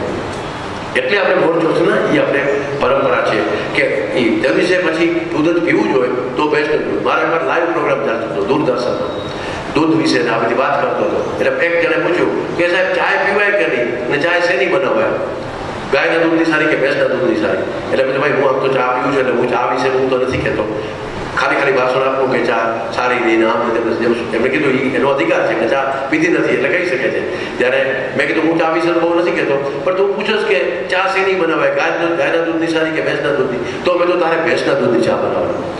દૂધ જો બગાડવું જ છે તો ભેંસનું દૂધ બગાડ ને. ગાયનું દૂધ તો અમૃત છે, બગાડે ચા નાખી. ભેંસના દૂધની ચા ખરેખર સારી થાય. ચા પીવી હોય અને ભેંસના દૂધની પીવાની. બાકી ગાયનું દૂધ છે એ પવિત્ર છે, અમૃત છે, બાળકોને ઈ જ અપાય. તો એ દૂધને આપણે સમજવું પડશે. એ દૂધની વાત ન્યુઝીલેન્ડના સાયન્ટિસ્ટે કીધી. તો એ કે રસ્તો બતાવો. તો કે આપણી ગાય છે ને એ ગાય જ નથી. તો પૃથ્વી પર 55,000 પ્રાણીમાં બધાને દૂધ આપી દૂધ ન પીવાય. એ પૈકીનો જર્સી છે. આ જર્સીનું દૂધ પીવાય નહીં, કારણ કે એમાં BCM7 છે, એ A1 ટાઈપનું મિલ્ક છે. તો શું કરશું? તો એ કે જો ભારતની અંદર જે કાઉ છે, એ લોકો કાઉ બોલે છે, પણ આપણે જેને ગાય કહીએ છીએ એ ગાય છે બોસ ઇન્ડિકસ છે. એનો DNA જુદો છે, એનો જીન્સ જુદો છે. જે અમે 5 પ્રકારના રોગ કીધા, એ રોગને મટાડવાની ક્ષમતા એના દૂધમાં છે. એનું દૂધ છે A2 ટાઈપનું મિલ્ક છે. એટલે A2 મિલ્ક છે ને એમાં એ દૂધમાં આ BCM7 નથી, આ ઝેર નથી, આ રાક્ષસ નથી. એટલે ભારતથી ગાય મંગાવો, ભારતથી સાંડ મંગાવો, અને આપણે ત્યાં બધી ગાયો હટાવી અને આ ભારતની જે ગાયો છે એ રાખીએ. ધંધો તો આ જ કરશું. અત્યાર સુધી ઝેરનો ધંધો કર્યો, હવે અમૃતનો ધંધો કરશું, એવું ન્યુઝીલેન્ડની પાર્લામેન્ટે ઠરાવ કર્યો છે. આપણી ગાય ત્યાં લઈ ગયા અને આપણે આ જર્સી દ્વારા આપણા દેશની 40 વેટરનરી ઇન્સ્ટિટ્યૂટ ક્રોસ બ્રીડિંગ કરી આપણી દેશી ગાયને જર્સી કરવા માંગીએ છીએ. આપણે એમ છે કે અમેરિકા કેમ કરવાનું, આપણા પ્રધાનો મિનિસ્ટરો બધું શીખ્યા હોય, આપણા વૈજ્ઞાનિકો. ભારતની 40 વેટરનરી ઇન્સ્ટિટ્યૂટ બહુ મોટું કામ કરે છે. જ્યાં પણ કોઈ આવે તો રોકજો. જર્સીનું નહીં, આર્ટિફિશિયલ ઇન્સેમિનેશન નહીં. અમારી દેશી ગાય છે. અમારી કચ્છ એક જબરજસ્ત પ્રદેશ એવો છે કે જ્યાં આજે પણ દેશી ગાય છે. બાકી જે ડેરીના પ્રદેશ છે તમે જુઓ, મહેસાણા, સાબરકાંઠા, બનાસકાંઠા, આણંદ, ખેડા, જ્યાં ભારતની બહુ મોટી એશિયાની ડેરી છે, એ ડેરીમાં છે, એ એરિયામાં છે કે દેશી ગાય એ કે નથી. એ જર્સીનું દૂધ તમારા સુધી પહોંચાડે છે. ગાયનો ફોટો છે, ગાય છાપ દૂધ છે, ગાયનું દૂધ નથી, એ કાવનું છે, એ જર્સીનું દૂધ છે. તમારા ઘરમાં જે આવે છે, ન્યુઝીલેન્ડે પીવાનું બંધ કરી દીધું. ભારતની જે આંગણવાડીમાં દૂધનો પાવડર અપાય છે ને, એ આજે પણ ભારતમાં ICDS સ્કીમમાં આ દૂધનો પાવડર આવે છે. આપણા બાળકોને ઝેર આપી રહ્યા છીએ. એમને તો જોઈએ જ છીએ કે ભારતના છોકરાઓ ભવિષ્યની પેઢી નમાલી બને, મૂર્ખ બને, એ લોકો બીમાર બને. એમને એ કરવું જ છે. ભારતની માતાઓ જાગશે, ભુજની માતાઓ જાગશે. કચ્છની ગોધન યાત્રાના કારણે કંઈક નવો બદલ આવે તો પાછી દેશી ગાય જો ન્યુઝીલેન્ડ રાખી શકે તો ભારત તમારે ઘરે દેશી ગાય ન આવી શકે. નહીં તો પછી આવા છોરા પેદા થશે. આપણે કહીએ તો ડોબા જેવો થયો છો યાર. ડોબો એટલે ભેંસનું પાટું. 100 ગાય હોય ગામમાં અને 4-5 ભેંસ હોય. ભેંસના બચ્ચા ભૂખ્યા થયા હોય, ભેંસ ચરવા ગઈ હોય, ગાય પણ ચરવા ગઈ હોય, વાછડા વાછડી ગાયના છે એ ભૂખ્યા થયા હોય. ગાય દોડીને આવતી હોય છે એના છોકરાને દવડાવવા માટે પાદરમાં. તમે વાછડાને છૂટા મૂકો અને પાડાને છૂટા મૂકો. 4-5 જ ભેંસ છે. ઓલું પાડું છૂટીને જશે ભેંસ પાસે તો ધાવવા જશે, ભૂખ લાગશે તો ભેંસ એને ઓળખે છે એની માં છે, એટલે સિંગનું મારે તું મારો છોરો નથી. બીજા ત્રીજા 5મી એટેમ્પ્ટે ઓલું પોતાની સાચી માં પાસે પહોંચે. ભેંસનું ડોબું હોય ને જ્યારે 100 વાછડા કે 200 વાછડા વાછડી છૂટ્યા હોય સીધી એની માં પાસે જ જાય. જરાય ભૂલ ન કરે. એ ગાયના દૂધમાં છે દૂધ. અને એટલે જો તમારા છોરાને આવું બનાવવું હોય તો ભવિષ્યની પેઢી તમારી, અને એના દૂધનો ઘીનો મોલેક્યુલ મોટો છે એટલે બ્લડ બેન બેરિયર ક્રોસ ન કરી શકે. ગર્ભાવસ્થામાં જો ભેંસનું દૂધ આપણે આપીએ પ્રેગ્નન્ટ લેડીને તો બ્લડ બેન બેરિયરને ક્રોસ ન કરી શકે, અને એટલે બાળકની બુદ્ધિ જાડી બુદ્ધિનો થયો કહીને તારા જાડી બુદ્ધિનો થયો છો. એ આ આખો યુરોપ અમેરિકા તો છે, આપણે થઈ રહ્યા છીએ. આપણે એમાંથી બચવાની કોશિશ કરીએ. દહીંની થોડીક વાત કરવી છે, છાશની વાત કરી દો. તક્રમ સક્રસપી દુર્લભ. શક્ર એટલે ઇન્દ્ર. ઇન્દ્ર સ્વર્ગનો રાજા છે. સ્વર્ગમાં છાસ ન મળે, ત્યાં ગાય નથી. કામધેનુ અહીંયા આવી ગઈ છે. પૃથ્વી એટલી જબરજસ્ત અને ઋષિમુનિનું તપ એવું હતું કે કામધેનુ અહીંયા આવી ગઈ. વશિષ્ઠની કામધેનુ સ્વર્ગમાંથી આવી ગઈ. સ્વર્ગમાં નથી દેશી ગાય. એ છે સ્વર્ગ, અમેરિકા છે સ્વર્ગ, તો ત્યાં જર્સી છે. એટલે સ્વર્ગમાં ગાય છે નહીં. જો અમેરિકાને સ્વર્ગ માનતા હોઈએ તો દેશી ગાય ત્યાં નથી. યુરોપ ને અમેરિકામાં નથી, માત્ર ભારતમાં જ થાય છે. અને એટલે સ્વામીજી જેવાને જ્યારે મળું, કોઈને પૂછે આશીર્વાદ દેવા, કે ભાઈ મારે સ્વર્ગવાસી નથી થવું, એટલે મારે અમેરિકા નથી જવું, કારણ કે મને ત્યાં છાસ નહીં મળે. છાસ છે એ ઇન્દ્રને પણ મળતી નથી, એ ભારતના નાગરિકને મળે છે. એ ઋષિમુનિના તપને કારણે કામધેનુને આપણે લાવ્યા છીએ. અને એ એનો જે લેક્ટોબેસિલસ છે, જે આંતરડાના રોગ જ ન થવા દે. છાસ જે પીતો હોય, ભોજનાંતે પિબેત તક્રમ કિમ વૈ તસ્ય પ્રયોજન. ભોજનાંતે પિબેત તક્રમ, તક્ર અને છાસ, કેમ હોય તસ્ય પ્રયોજન. જમ્યા પછી જો છાસ પીએ એને કોઈ તકલીફ ન થાય, એ આખી વાત છે. એ આપણી પરંપરા. આપણે તો કચ્છમાં તો છાસ નો કે શીખવા મળીએ ને કે નો તું છાય છે મરચી બાજુમાં ન વેચ, એ તો એ છાસ જ દીધે રાખે બધાને. આપણે તો છાસ ઘડી ઘડી જોઈ, એટલે પીરસતા હોય તો તું જમવામાંથી રહી જઈશ, તું બધાને છાસ જ પીરસે રાખીશ. ચાય છે છાય કે ખડતો જો પારો વાવમાં થતો તું ન વે ઈ જો તારો. આ સ્થિતિમાં જે આપણે આવી ગયા છે. આ છાસ દુનિયાને આપણે છાસ પીવડાવી શકીએ એટલી તાકાત કચ્છમાં છે. આપણે એ તાકાત પાછી ઊભી કરીએ અને આપણી દેશી ગાયને પાછે લાવીએ. એના વૈજ્ઞાનિક ગુણો તો ઘણા છે, એની જાજી તો વાત નહીં કરું, પણ તમે જોઈ શકો છો કે કેવા કેવા રોગો સામે છાસ ખાલી લડી શકે. છાસથી ટ્રીટમેન્ટ કરી શકાય. તક્રકલ્પ છે, 3 મહિનાનો તક્રકલ્પ છે, તમે જલોદર મટાડી દો ખાલી છાસથી. છાસની આટલી તાકાત છે. આપણે એ ખબર નથી કે લીવરના ડિઝીઝ, સ્પ્લીનના ડિઝીઝ, એ ડિઝીઝને છાસ મટાડી શકે છે. તક્રધારા પહેલું આવે એટલે થોડીક વાળની વાત આવે કે અમારા વાળમાં ફૂંસી છે, ખોળો છે, એના કારણે વાળ ખળે છે. ખાલી તક્રધારા તમે, શિરોધારાનો એક ભાગ છે તક્રધારા. તો આ તક્રધારાથી વાળના બધા રોગો દૂર થાય. બરાબર, ખાસ વ્યવસ્થા છે. તમે પણ એ શીખી શકો છો, તમે કરી શકો છો. કમસે કમ તમને એટલો ખ્યાલ આવે કે તક્રધારાથી વાળની બહુ બેઝિક સમસ્યાઓ દૂર કરી શકાય. ખરતા વાળ, વૃક્ષ વાળ, ખોળો, રુંસી, માથાના ઘણા બધા રોગોમાં આ તક્રધારા. પાછો આ છે ને આ સુનિત આ જે કર્યું છે એને એમડી કર્યું છે આ તક્રધારા ઉપર. આ જે નીચે લખેલું વાંચ્યું છે ને તમે, એ ડૉક્ટર સુનિત છે ને, એણે સુનિતે 3 વર્ષ સુધી રિસર્ચ કરીને, શાસ્ત્રોમાં તો લખ્યું છે, હવે મારા બધા વિદ્યાર્થીઓના રિસર્ચ તમને બતાવી રહ્યો છું કે કોણે કોણે શું કર્યું છે. એ તમે જોજો. નવની આપણે કહીએ ને, નંદ કિશોર માખણ ચોર, નંદ ઘેરા નંદ ભયો જય કન્યા લાલ કી. માખણ ચોર શું કામ કહેવાય કૃષ્ણ ભગવાન? અમને એ ખબર નથી, પણ અમે જ્યારે શાસ્ત્રમાં આ જોયું કે બાલાનામ નવનીતમ પ્રશસ્ય છે. એ કશ્યપ સંહિતા બાળકોનો ગ્રંથ છે, 1000 વર્ષ પહેલાનો, કે બાળકોના રોગો ઉપર. તો એને લખ્યું છે કે બાલાનામ નવનીતમ પ્રશસ્ય છે. નવનીત એટલે માખણ, એ સારું છે. કોના માટે? બાલ માટે. બાલ એટલે બાળક સાવ નહીં. બાલની ઉંમર છે 12 થી 18.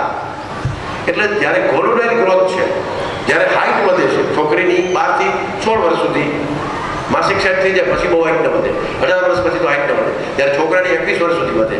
તો આ 12 જે ઉંમર છે એ 12 થી કરીને 18 વર્ષ સુધીની ઉંમરને બાળ કહેવાય. એ દરમિયાન હાઇટ વધે છે.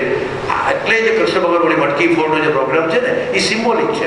પહેલા 10 જણા, પછી 9 જણા, પછી 8, 6, 7, 5 અને 1 જણ પછી મટકી ફોડે અને માખણ લઈ લઈએ. તો એમાં હાઇટ વધારવાનું ગ્રોથ પ્રમોટિંગ હોર્મોન અમારા વિદ્યાર્થીઓમાંથી મળ્યું કે માખણ ચોરીને પણ ખાઓ તો હાઇટ વધશે. જ્યારે હાઇટ વધારવાની ઉંમર જ આવે છે પછી હાઇટ ન વધે. અને માખણ મિશ્રી ખાયો કનૈયા, મેં નહીં માખણ ખાયો, જે આખી વાત છે એ મહર્ષિ કશ્યપે કીધી છે. એ એમાં આવ્યું છે. ઘીની મેં વાત કરી કે બુદ્ધિ, મેદા, એનાલિસિસનો જે પાર્ટ છે, આપણે જે સ્ટોરેજનો પાર્ટ છે, તમારે 10 કલાક બોલવાનું કહો, હું 10 કલાક એક કામ કરીશ.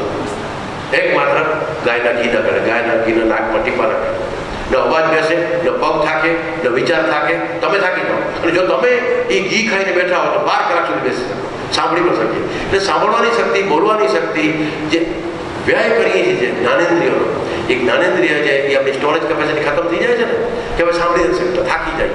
પિક્ચર જોઈને આવીને આપણે બોર થઈ જાય, આપણે બગાસા આવે. શું કામ?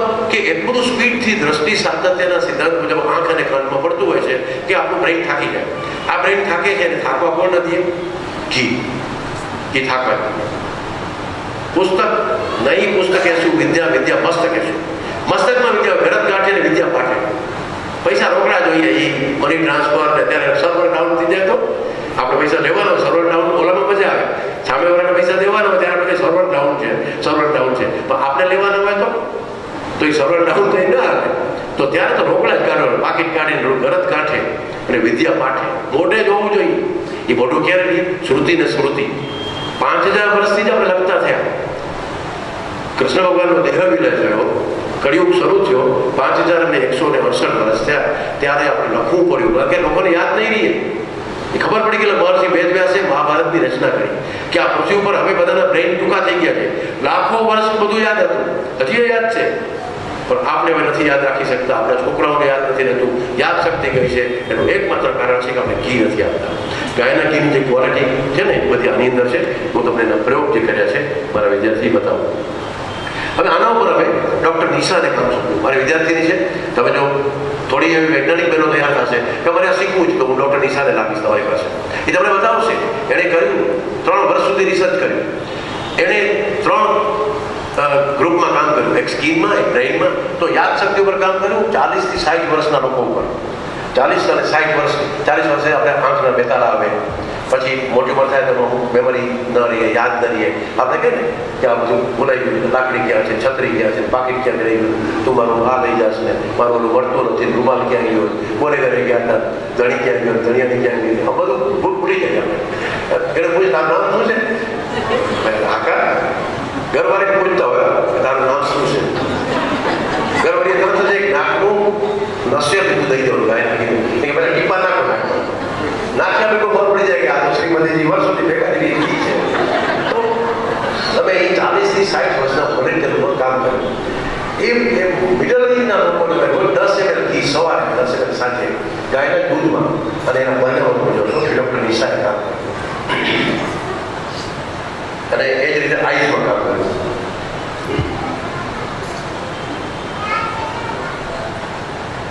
તો જે તો અમે 42% આપણે વધારે કરી શક્યા. જે મેમરી છે એ DCI મેમરી સ્કેલ ઉપર અમે 42% ઇમ્પ્રૂવ કરી શક્યા. એ રીતે અમે આંખ પર કામ કર્યું. તો વિટામિન A છે એ આંખ માટે બધાને ખબર છે. ખાલી અમે 2 ઘીને 5 વસ્તુની ભેગી સાદું ઘી ગાયનું હતું, પછી ગાયનું ગોબર, ગૌમૂત્ર, દહીં અને એમાંથી પંચગવ્ય બનાવ્યું. એ પંચગવ્ય ઘી છે એનું વિટામિન A 600 થી પણ વધારે થઈ ગયું. બીજી કોઈ વનસ્પતિ નહીં, કોઈ હર્બ નહીં, કોઈ પપૈયા ને કોઈ ધાણાભાજી જે આંખ માટે સારી વસ્તુ છે એ પણ નથી વાપરી. તો બી ગાયના એક ગવ્યમાં દૂધમાં જુદું ઘી વિટામિન A છે, ગાયના ઘીમાં પોતામાં તો છે એ 300 યુનિટ છે, 320 યુનિટ. પણ જેવું અમે 5ને બ્લેન્ડ કર્યા, ભેગા કર્યા અને એટલું બધું વિટામિન થઈ ગયું અને અમે 23% લોકોના બેતાળા છે એ ઉતારી શક્યા હતા. તો આ આખી પ્રક્રિયા વાત કરી. એ રીતે સ્કીન માટે એક છોકરી ગુજરી છોકરી હતી, એને અમે સ્કીન માટે કામ આપ્યું કે તું સ્કીનમાં કેવો ફાયદો થાય છે. એટલે અમે ઘીમાંથી એક મલમ બનાવ્યું અને સ્કીનના લેયર લઈ અને કઈ સ્કીનના ઓમાં કામ કરે છે એના ઉપર કામ કર્યું. તો ગાયનું ઘી લગાવીએ ખાલી હાથ ઉપર એટલે કોઈ જાતના એટલે નથી આ હાથનું છે. દેવકી કરીને મને એક વિદ્યાર્થીને આવી પયમ અરધ્યાનમ ગવ્ય પ્રત્યાનમ અમે ઉદરના ECG લીધા, બાકીના દૂધ પીવડાવીને, ઘી પીવડાવીને અને ગાયનું ઘી આપ્યું. તો એનાથી એના ECGમાં શું ફરક પડ્યો? એને હાર્ટ એટેક ન આવે, ઓલાને હાર્ટ એટેક આવ્યા એની અમે ટ્રાયલ લીધી. એપિલેપ્સી ફિટ્સમાં ફિટ જે આવે છે એમાં અમે દવા બનાવી અને એ પંચગવ્યની દવાથી કેટલા ફાયદા છે. જે લોકોને વાઈ આવે છે, ફીટ આવે છે, એમાં અમે પંચગવ્યની પરમ કરીને મારા વિદ્યાર્થી હતો એટલે નિહાળે કામ કર્યું. પછી અમે ઉદર પર કામ કર્યું. ઉદરને અમે વાઈ ડેવલપ કરી અને ઉદરને વાઈ ડેવલપ કરી 6 ગ્રુપને અને પછી 3 ગ્રુપને એલોપેથીની દવા આપી, 3 ગ્રુપને અમે પંચગવ્યની દવા આપી. પહેલી એલોપેથીની દવા છે વાલપારી, એ એની જે ઇફેક્ટ છે એ જિંદગી પર લેવી પડતી હોય, 5 વર્ષ સુધી તો મિનિમમ લેવી પડે અને એની 17 સાઇડ ઇફેક્ટ છે. અને અમે માત્ર 36 દિવસની અંદર, એટલે લગભગ મહિનો જ કહેવાય, 36 દિવસની અંદર વાઈનું જે કેમિકલ હતું એ બોડીમાંથી નીકળી ગયું, એક પણ સાઇડ ઇફેક્ટ નહીં. પછી અમે એની ક્લિનિકલ ટ્રાયલ પણ લીધી. શાસ્ત્રોમાં તો લખ્યું જ છે પણ ફરીથી પાછું એની એક્સપેરિમેન્ટલ ક્લિનિકલ ટ્રાયલ લીધી. એનામાં EEG પણ લીધા, ઇલેક્ટ્રોએન્કેફેલોગ્રામ જે લેવું જોઈએ ને એ લીધા. નેહાલે સૌથી પહેલું કામ શરૂ કરું, મારો સૌથી પહેલો કેસ જ સેરેબ્રલ પાલ્સીનો, મગજનો પોલિયો. બે હાથ ન બોલ્યો, બે પગ ન બોલ્યો, મોઢું બોલી ન શકે, વાચા ન હોય, ખાઈ ન શકે, પી ન શકે, એવા વ્યક્તિમાં પણ ઇમ્પ્રુવમેન્ટ લાવી શકાય છે. એ આખી પ્રક્રિયા તમે અમારી વેબસાઇટમાં જોઈ શકો છો કે સરકારે તમને આજે પાસિંગવાળા તરીકે કોલેસ્ટ્રોલની વાત આવે છે ને, બહુ જબર કોન્ટ્રાવર્સી છે. તમે પછી બહાર નીકળી જાઓ, કોઈ પણ ગુંડા ડૉક્ટરને તમને જેને ચેલેન્જ આપવું એને આપજો, મારા વતી આપજો, જે ડોક્યુમેન્ટ જોતા હશે આપીશ. કોલેસ્ટ્રોલ કેનાથી વધે છે? ભેંસના ઘીથી વધે. કોલેસ્ટ્રોલ કેનાથી વધે? તેલથી વધે. કોલેસ્ટ્રોલ કેનાથી વધે? ડાલડાથી વધે. જે કોલેસ્ટ્રોલ વધે છે એ છે કોલેસ્ટ્રોલનું નામ છે LDL, લો ડેન્સિટી લાઇપોપ્રોટીન. અને જે કોલેસ્ટ્રોલ છે બીજું સારું કોલેસ્ટ્રોલ, એ ખરાબ કોલેસ્ટ્રોલ છે, એ ભેંસના ઘીથી, ડાલડાથી, તેલથી વધે છે. પણ બીજું એક HDL નામનું કોલેસ્ટ્રોલ છે, એ માત્ર કેમાં છે? ગાયના ઘીમાં જ છે ને. એ કોલેસ્ટ્રોલ છે સારું કોલેસ્ટ્રોલ છે, હાર્ટ માટે સારું છે, હાઈ ડેન્સિટી લાઇપોપ્રોટીન. હવે વૈજ્ઞાનિકોને ખબર પડી કે બે જાતના કોલેસ્ટ્રોલ હોય, એક ખરાબ કોલેસ્ટ્રોલ ને એક સારું કોલેસ્ટ્રોલ. તો ખરાબ કોલેસ્ટ્રોલ છે ભેંસના ઘીમાં છે, તેલમાં છે, બધા તેલમાં કોલેસ્ટ્રોલ છે, એ ખરાબ છે, એ હાર્ટને નુકસાન કરે છે. આપણે કોઈ તેલ વાપરતા જ નહીં, ખાવામાં તેલ કોઈ વાપર્યું નથી. તેલ વાળની સારામાં સારી દવા, માલિશની સારામાં સારી દવા, ચામડી માટે સારી. 2 જ મહિના તેલ ખાઈ શકાય હેમંત ઋતુમાં. કારતક ને માગસર, રીંગણાનો ઓળો, વાટીદારના ઢોકળા, એની સાથે તલનું તેલ ખવાય. બાકી તેલ છે એ નોન એડિબલ વસ્તુ છે. શાસ્ત્રો એના પાડી છે ને, તમને એના પુરાવા જોતા હોય તો તમારી પાસે છે એ આપો. તમે જાઓ ગોકુલ, તમે જાઓ મથુરા, તમે જાઓ વૃંદાવન, બાકે બિહારી, તમે જાઓ નીચે તિરુપતિ બાલાજી, ઠાકોરજીને, અને તમે જે કોઈ પંથમાં માનતા હો, હવેલી જો પુષ્ટિ માર્ગને માનતા હો, કોઈ પણ હવેલીમાં ઠાકોરજીને તેલવાળી વસ્તુ ધરાય. સકડી હોય કે સકડી, તેલવાળી વસ્તુ ઠાકોરજીને ધરી ન શકાય. અને જો કોઈ ધરતા હોય તો એ ઠાકોરજી લે. કારણ કે તેલ છે એ ખાદ્ય વસ્તુ જ નથી. તમે જાઓ શ્રીનાથથી, તમને ઠોર મળશે, હજારો લીટરના ઘીના ત્યાં ડબ્બા ભરેલા પડ્યા હોય. અને કોઈ દી આપણે 5000 વર્ષથી ઘી ખાવાનો રેકોર્ડ છે, આપણે ડોક્યુમેન્ટેડ છે, કોઈને હાર્ટ એટેક આવે નથી. કારણ કે ગાયના ઘીથી હાર્ટને સારું થાય. એ તો મેં દેવાંગીનો રિસર્ચ તમને બતાવ્યું. એ જે પ્રોબ્લેમ છે એ તો છે જર્સીના ઘીનો. અને યુરોપ અમેરિકાનું સાહિત્ય એમાંથી બન્યું છે, ડૉક્ટર બધું ત્યાં ભણ્યા છે. એનું અંગ્રેજી, એનું જે મેડિકલ સાયન્સ છે, એમાં તો એ લોકોને ગાયના ઘીની ખબર જ નથી ને. કારણ કે ત્યાં યુરોપ અમેરિકામાં દેશી ગાય છે જ નહીં. એ ભારતમાં જ છે. એ ઈશ્વરે, ભગવાને ભારતમાં જ એનો જન્મ આપ્યો છે, એટલે તો એ કામધેનું છે, એટલે ભારત મહાન છે. યુરોપ અમેરિકામાં તો ગાય લઈ જવી પડી. બ્રાઝિલના લોકો લઈ ગયા. એ જો ટાઈમ મળે તો તમારી સાથે વાત કરીશ. તો આ કોલેસ્ટ્રોલ કોન્ટ્રાવર્સીમાંથી તમે બહાર નીકળજો. પણ એ વલોણા ઉતાર ઘી જોઈએ. તમે જે ઘી બનાવો છો દેશી ગાયનું પણ હોય, તમે જે મલાઈ નાખી દો 1 દિવસ, 2 દિવસ, 3 દિવસ, પછી મલાઈને જમાવો અને પછી તમે જે ઘી બનાવો છો એ ઘીની પ્રોસેસ સાચી નથી. દૂધની જે ઘી બનાવવાની પ્રોસેસ છે એ સમજી લો. તમને ગમે કે ન ગમે, સમજાય કે ન સમજાય, ફાવે કે ન ફાવે, વિજ્ઞાન છે. અમે 22 જાતના ઘી શાસ્ત્રોમાં બતાવ્યા છે, બધા પર કામ કરેલું છે. આપણે જે ઘી બનવાની પદ્ધતિ છે એ રીતે છે. દૂધમાં દહીં બની ગયા પછી એને વલોવાનું. કેવી રીતે? માટીનું જે માટલું હોય એમાં પોણું ભરવાનું, અડધાથી પોણું ભરવાનું. એટલે એરોબિક કન્ડિશનમાં કરવાનું છે. એને ઓક્સિજન મળવો જોઈએ જ્યારે વલોવાય ત્યારે. અને ક્લોકવાઇઝ, એન્ટી ક્લોકવાઇઝ એનું વલોવું હોય, લાકડાનું જ હોય. 1 મિનિટમાં 30 આંટા આમ ને 30 આંટા આમ એમ ફરે ત્યારે જે ફિઝિકો કેમિકલ સ્ટ્રક્ચર છે એમાંથી જે માખણ બને. તમે જે હેન્ડીમાં અને મિક્સરમાં બનાવો છો જે છાશ, એમાં 1 મિનિટના 15000 આંટા છે અને એક જ ટાઈપમાં ફરે છે. 15 થી કરીને 50000 આંટા. એટલે વિટામિન A, રેટેનોલ, એ બધી વસ્તુ બળી જાય છે. તમને એમ લાગે કે આ સાયન્ટિફિક છે, વૈજ્ઞાનિક છે, ને ટીવીમાં આવ્યું છે ને જલ્દી થાય છે. પણ એ બધું તમે ઇલેક્ટ્રિસિટીએ બાળી અને તમારું વિટામિન A પણ બાળી નાખે. યુરોપ અમેરિકાને ખબર જ નથી વસ્તુ, એ શોધે રાખે છે. શોધે નવું બનાવે તમને હેરાન કરી રાખે છે. હકીકતમાં જે આ પ્રોસેસ છે, અમે 22 જાતની પ્રોસેસ આ બધા મશીનથી બનાવીને જોઈ. કેમાં રેટેનોલ અને વિટામિન A મળે છે. અને એકમાત્ર આ પ્રોસેસ 1 મિનિટમાં 30 આંટા આમ ને 30 આંટા આમ થાય. એ વલોણો ઉતારીએ, કમરે સારી રહીએ, દૂધ સારું મળે, માખણ સારું મળે, ઘી સારું મળે. આપણે એ કરવું નથી. એટલે એ ઘી છે એ પાછા કોલેસ્ટ્રોલ વધારે. તમે જે બનાવો છો એ આંખ માટે સારું છે.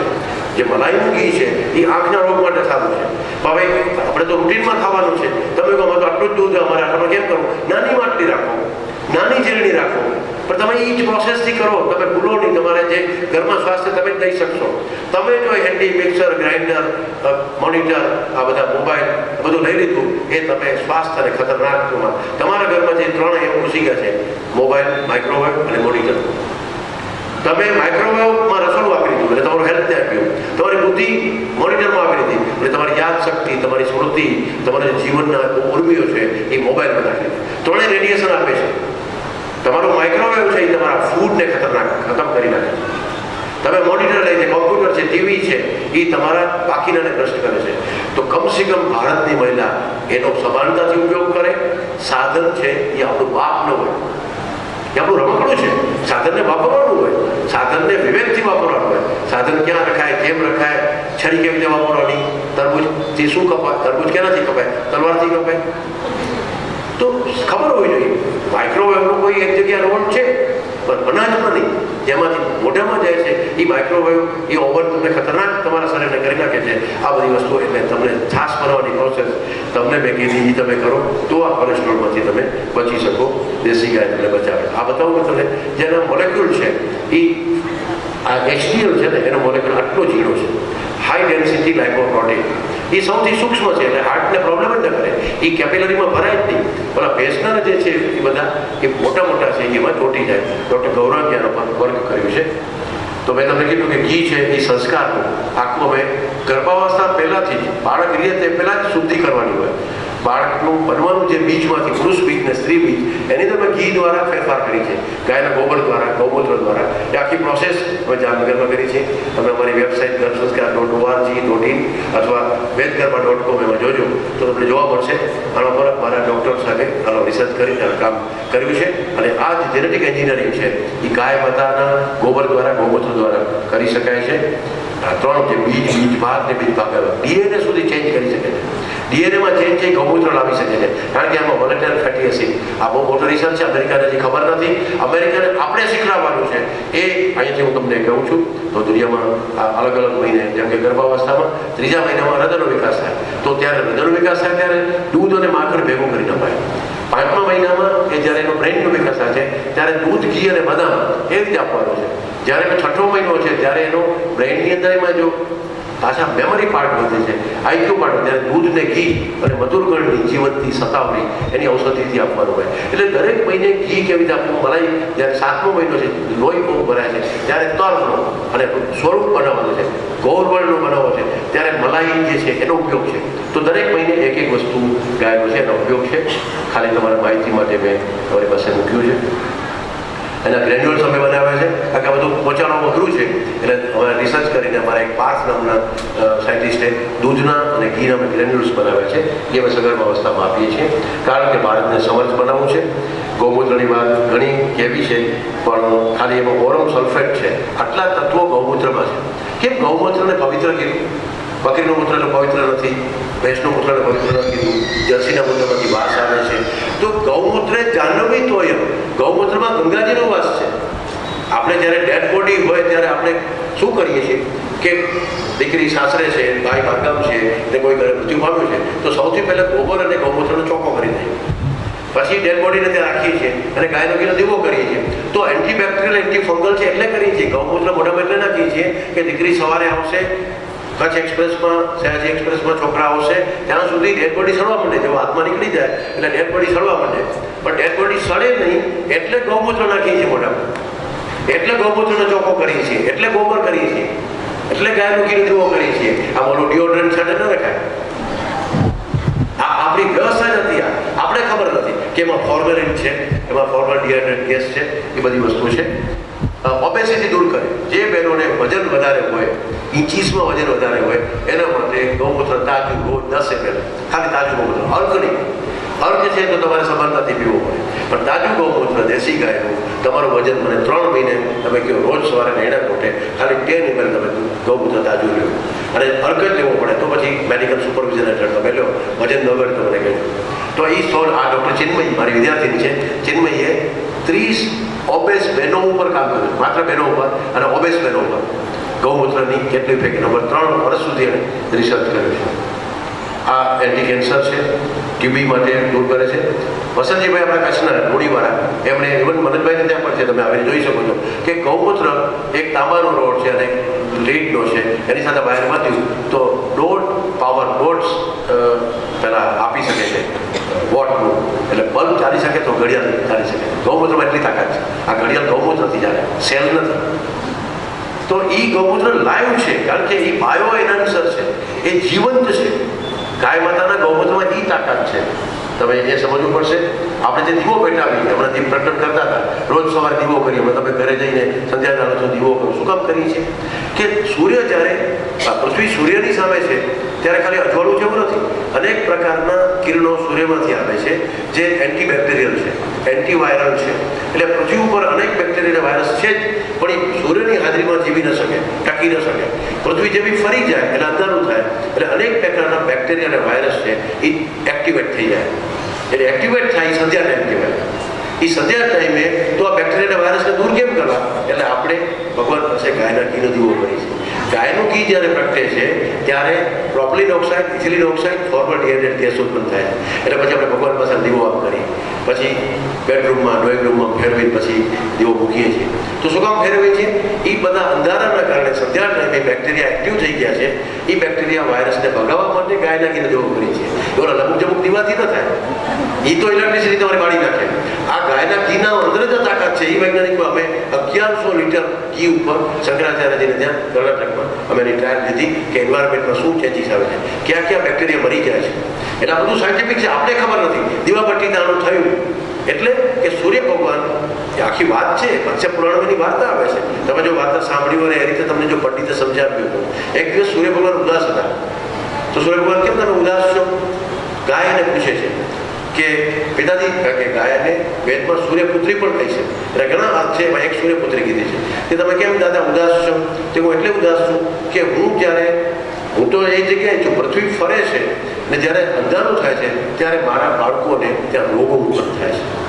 કારણ કે મારી હાજરી જ્યારે છે ત્યારે અનેક બેક્ટેરિયા વાયરસ એક્ટિવ થતા નથી. તો તમે ચિંતા ન કરો, હું રહીશ, તમે મને આશીર્વાદ આપો, મારામાં એક ક્ષમતા આપો. એ સૂર્યકેતુ નાડી ત્યારથી એને મળી છે.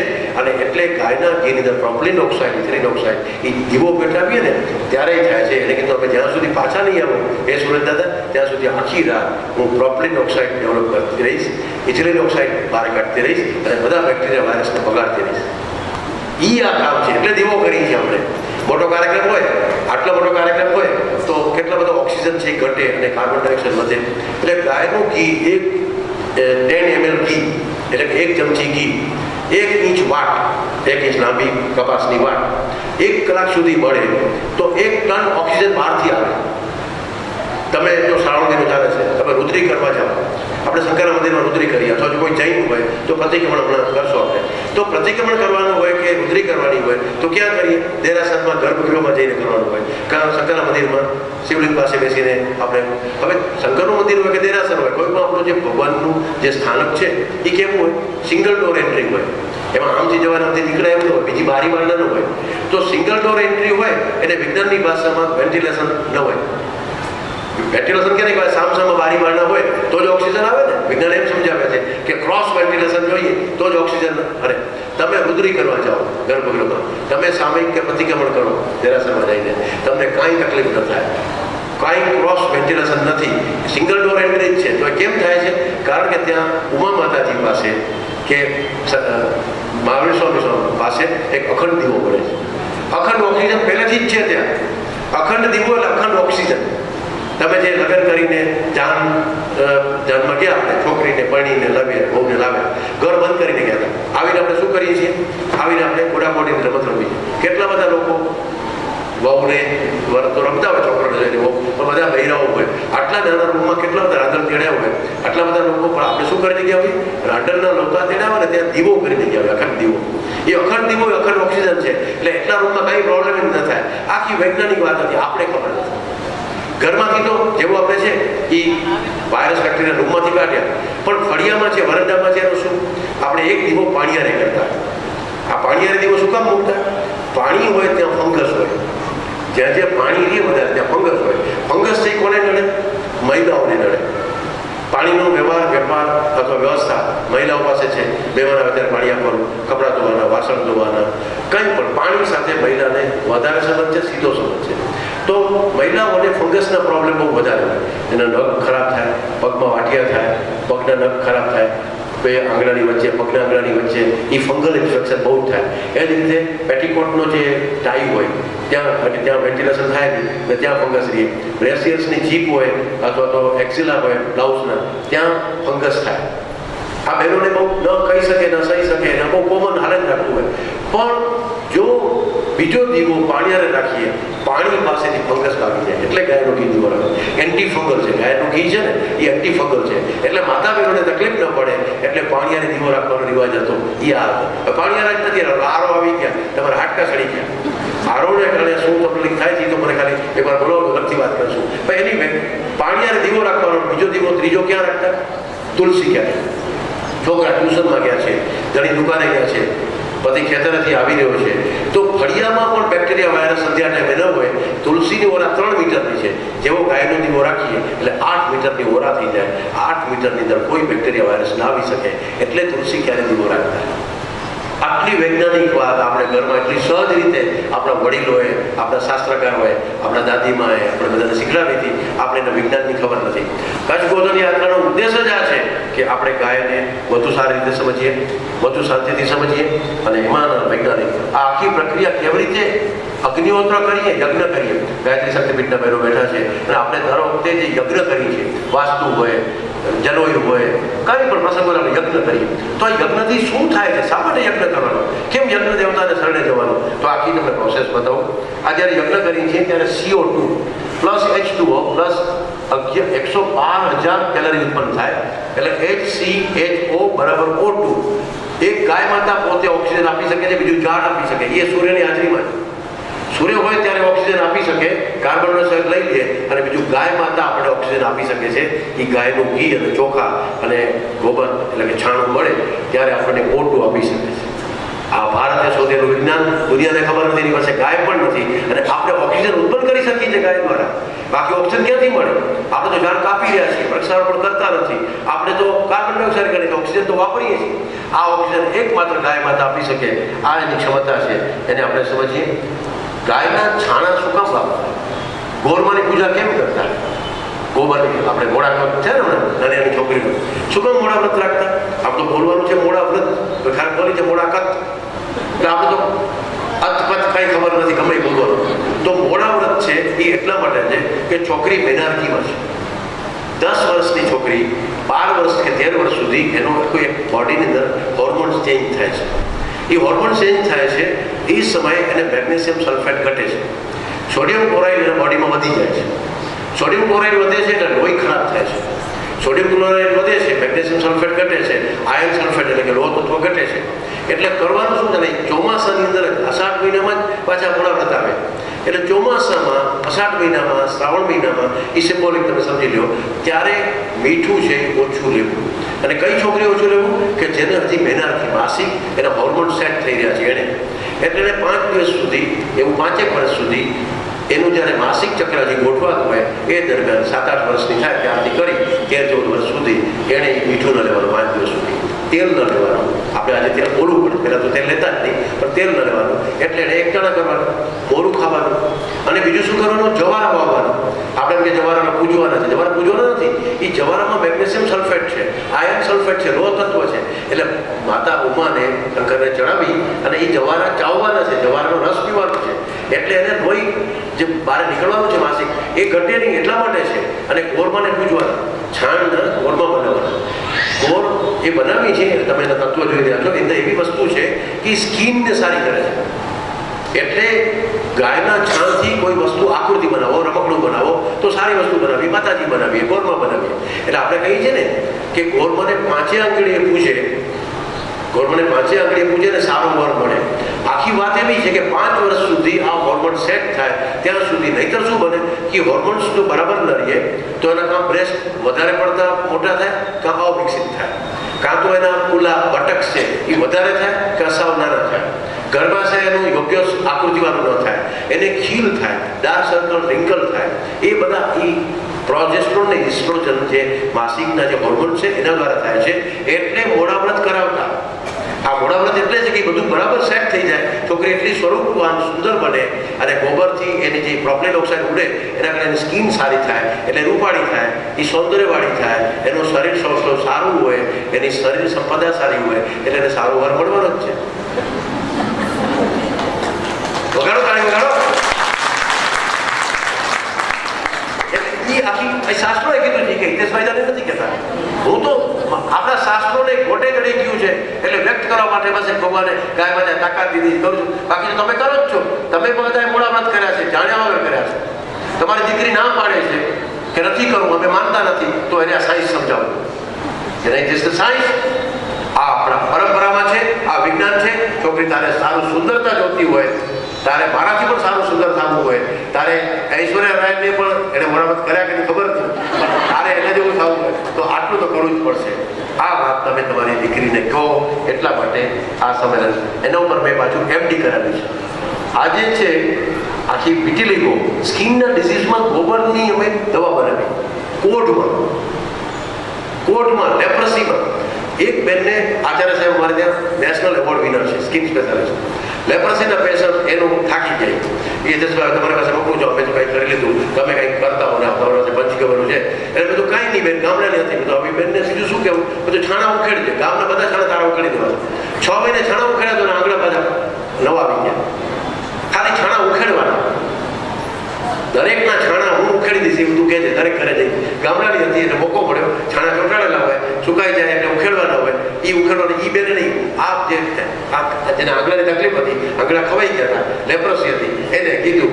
એ બેનને આંગળા સારા થઈ ગયા. આચાર્ય સાહેબ જ્યારે પણ વાત કરે ત્યારે ગાયની વાત કરે, ત્યારે મારી વાત કરે, ઓલા બેનની વાત કરે કે જે અમે ન કરી શક્યા એ શાસ્ત્રોએ તો કીધું જ છે. અને આ છોકરીએ રાઘવન મહાદેવને એના પર એમડી કર્યું, બેઠી લીધું. તો અમારી બહેનોએ તો એનું ગોબરનું પેલું બનાવ્યું છે, એનું આખું ઉપટન બનાવ્યું છે.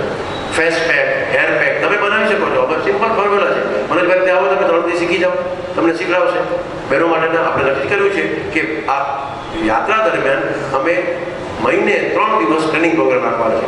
જો ભુજના બહેનો તમે નક્કી કરો કે અમારે થોડીક પ્રોસેસ આ શીખવી છે તો ફ્રીમાં શીખડાવશું. 3 દિવસનો ટ્રેનિંગ પ્રોગ્રામ છે, ટૂંકમાં તમે આવીને શીખો. તો અમારી ઈચ્છા એ છે, યાત્રા એટલે શું? પરિવર્તન. યાત્રા એટલે ચેન્જ. જો જામનગરની બહેનો આ કરી શકતી હોય તો તમે કેમ ન કરી શકો? તો આ બધું મેં તમને વાત કરી કે મેન્થોલ નહીં. જર્મનીની અંદરનું એક ચિત્ર બતાવું એટલે તમને થોડીક, તમને કીધું ને વિદેશથી આવે તો સારું લાગે. જર્મનીનો પાવર પ્લાન્ટ એક પૂરો હતો, 50 વર્ષ થઈ ગયા. પાવર પ્લાન્ટ હતો ન્યુક્લિયર, એટલે કે અણુ ભઠ્ઠી હતી. એનાથી લોકો ઇલેક્ટ્રિસિટી ઉત્પન્ન કરતા. હવે એ પૂરો થઈ ગયો, એ અણુ ભઠ્ઠી જૂની થઈ એટલે નાખવી પડે. તો એ કચરો ક્યાં નાખવો? એ આંતરરાષ્ટ્રીય કરાર છે એટલે ગમે ત્યાં નાખી ન શકાય, કારણ કે એ ઝેરી છે. એ લોકોએ નક્કી કર્યું કે હવે નવા અણુ ભઠ્ઠી આપણે નહીં બનાવી. એમણે આપણો નાગાર્જુનનો ગ્રંથ વાંચ્યો હતો ભારતનો, અને 5 પાંડવોની નકુલ સંહિતા ઓરિજિનલ આની પાસે, જર્મની વાળા પાસે છે. નકુળ છે ને જે એ ગૌશાળા સંભાળતો. 5 પાંડવો ગુપ્તવાસમાં રહ્યા ને વિરાટ રાજાના સૈન્યમાં, ત્યારે નકુળે આખી નકુલ સંહિતા લખી છે. એ નકુલ સંહિતા જર્મનીના લોકોએ વાંચી, અને અમારો આયુર્વેદનો ગ્રંથ નાગાર્જુનનો એ એમણે વાંચ્યો. એમને ખબર પડી કે છાણામાં તો બહુ તાકાત છે, એની કેલોરીફિક વેલ્યુ, હીટિંગ કેપેસિટી વધારે છે. તમે જે ગામડાના બહેનો હશે કે ગામડામાં ગયા હશો એને ખબર હશે કે સવારના જઈએ એટલે ચા બનાવે ઓલા વાડીમાં છાણા, પછી ઓલી વાણીને ધૂળો એને નાખી દે, ચા પી લઈ. પછી બપોરના કરવાના હોય ત્યારે શાક આવે ઘરેથી પાછું આવે તો વળી ઓલી વાની હટાવી તો અંદર ઓલો દેવતા જગતો હોય એના પર શાક ગરમ કરી દે, વળી પછી એના પર વાની નાખી દે. ઘરમાં પહેલાં થતું પણ આ વાડીનું હજી છે. વળી પાછું બપોરની ચા કરવી હોય પાછી એટલે ચા થઈ જાય. પછી સાંજની પણ ચા થઈ શકે. તમારે ઘરે સાંજની ખીચડી એ બપોરના છાણામાંથી થતી. છાણાની જે હીટિંગ સ્ટોરેજ કેપેસિટી છે જલ્દી ઠરી ન જાય. એ એનો પર વાણી નાખી તો અંદર પડ્યું જ રહીએ. એ 1300 ડિગ્રી સેન્ટીગ્રેડ હીટ પકડી શકે છે. એ જર્મની વાળાને ખબર પડી એટલે ભારતમાંથી એને છાણા બનાવ્યા. કોણે? જર્મની વાળાએ. અને એમાંથી પાવર પ્લાન્ટ બનાવ્યો છે. હવે આપણે તો બધું ઈ કહીએ ત્યારે આપણે કરશું, એના કરતાં મનોજભાઈ કહીએ છે તો આપણે કરવા માંડી જાય તો સારું એવું મને લાગે છે. તો ગાયનું જે ખીરું છે ને, પહેલું જ્યારે ગાય પીએ એની તો બહુ ગુણો છે. સમયના ભાવે વધુ વાત તો નહીં કરી શકું, પણ આ 10 રોગો ઉપર અમે વર્ક શરૂ કર્યું. આ એવા ગંભીર રોગો જેમાં એલોપેથીની દવા કામ નથી કરતી, એના ઉપર પંચગવ્યની દવા કામ કરે છે. પંચમતી કિસ્સા યજ્ઞો આ 6 મહિના દરમિયાન 20 જેટલા કરવાના છીએ. અને આવા ગંભીર રોગોમાં આપણે એ બધી ટ્રીટમેન્ટ કરવાના છીએ. આ પ્લેન ઘૃત અને પંચગવ્ય ઘૃત એનું એનાલિસિસ કરાવ્યું છે. તમે આ ખાલી સાદું ઘી છે, ગાયનું ઘી, અને એ 5-5ને ભેગું કર્યું ત્યારે એની બધી વસ્તુ કેટલી બધી થઈ એ તમારી સામે મૂક્યું છે. એના અમારું થિન લેયર ક્રોમેટોગ્રાફી કરવાની હોય એ મુજબ કરીને મૂક્યું છે. ગોરોચન, ગાયનો જે પિત્તાશય છે ને એની અંદર જે બાયલ હોય જેને ગોરોચન કહેવાય, એ 65,000 રૂપિયે 10 ગ્રામના થાય. કોક જ ગાયમાં થઈ શકે. એ કેટલું એને શાસ્ત્રકારોએ એનું વર્ણન કર્યું છે કે ક્યારે વાપરી શકાય, શેમાં કામ આવે છે. આ ગોબર ગેસનું ખાલી તમને બતાવું છું કે ગાયના ગોબરમાંથી ગેસ ગોબર ગેસ ઉત્પન્ન થાય અને એમાંથી અમે અમારી કબીર આશ્રમમાં જ અમારી આ દિશા પ્રોજેક્ટ થયો હતો, જગદીદાસજી બાપુ હતા ત્યારે, અને આ આખો પ્રોજેક્ટ છે અમે ત્યાં જ કર્યો. અને અમારી કાર છે 22 કિલોમીટર અમે ચલાવી. આજે અમે બહુ મોટો પ્રોજેક્ટ કરવા જઈ રહ્યા છીએ. આપણી કાર છે એ ગોબર ગેસથી ચાલશે, આપણા સ્કૂટર ચાલશે. પહેલાં ફ્યુલ ખતમ થઈ જશે, પેટ્રોલ ડીઝલ બધું ખતમ થશે, પણ આપણી ગાય જો વધશે તો ગોબર ચાલશે. પૃથ્વી ઉપર બહુ મોટો ઉકેલ આપણે આપી શકશું એવી ભારતની તાકાત છે. 2 બળદ જો ગોળ ગોળ ફરે તો 5 હોર્સ પાવર અમે અત્યારે ઉત્પન્ન કરીએ છીએ. 10 હોર્સ પાવર અને એ પાછું ઇન્વર્ટરમાં સ્ટોર કરી રહ્યા છીએ. એ થઈ જશે ત્યારે બળદ પણ કતલખાને નહીં જાય. અને બળદ પણ કામનો છે, કારણ કે નંદી છે એ તો પ્રોસ્પરિટી અને સમૃદ્ધિનું પ્રતીક છે, પણ આપણે ભૂલી ગયા છીએ. એ શંકર આપણને પાછું યાદ કરાવે. કૃષિ ક્ષેત્રમાં એ કામધેનુનો બહુ મોટો રોલ છે. અમે જામનગરનું લાલપુર તાલુકાનું ઈશ્વરિયા નામનું એક ગામ, જેમાં અમે બધા પ્રયોગો શરૂ કર્યા. ત્યાં ગામના ખેડૂતોને સમજાવવાની કોશિશ કરી, તમે તો ઓર્ગેનિક વસ્તુ માગો, કે ભાઈ અમને ફર્ટિલાઇઝરવાળું અનાજ નથી જોતું, અમને આવા કેપ્સિકમ ને આવા બધા નથી જોતા જે જેનેટિક મોડિફાઈડ છે. એ બધી ખતરનાક તમારા ગર્ભાશયને, તમારા હૃદયને, તમારા બાળકોને નુકસાન કરે છે.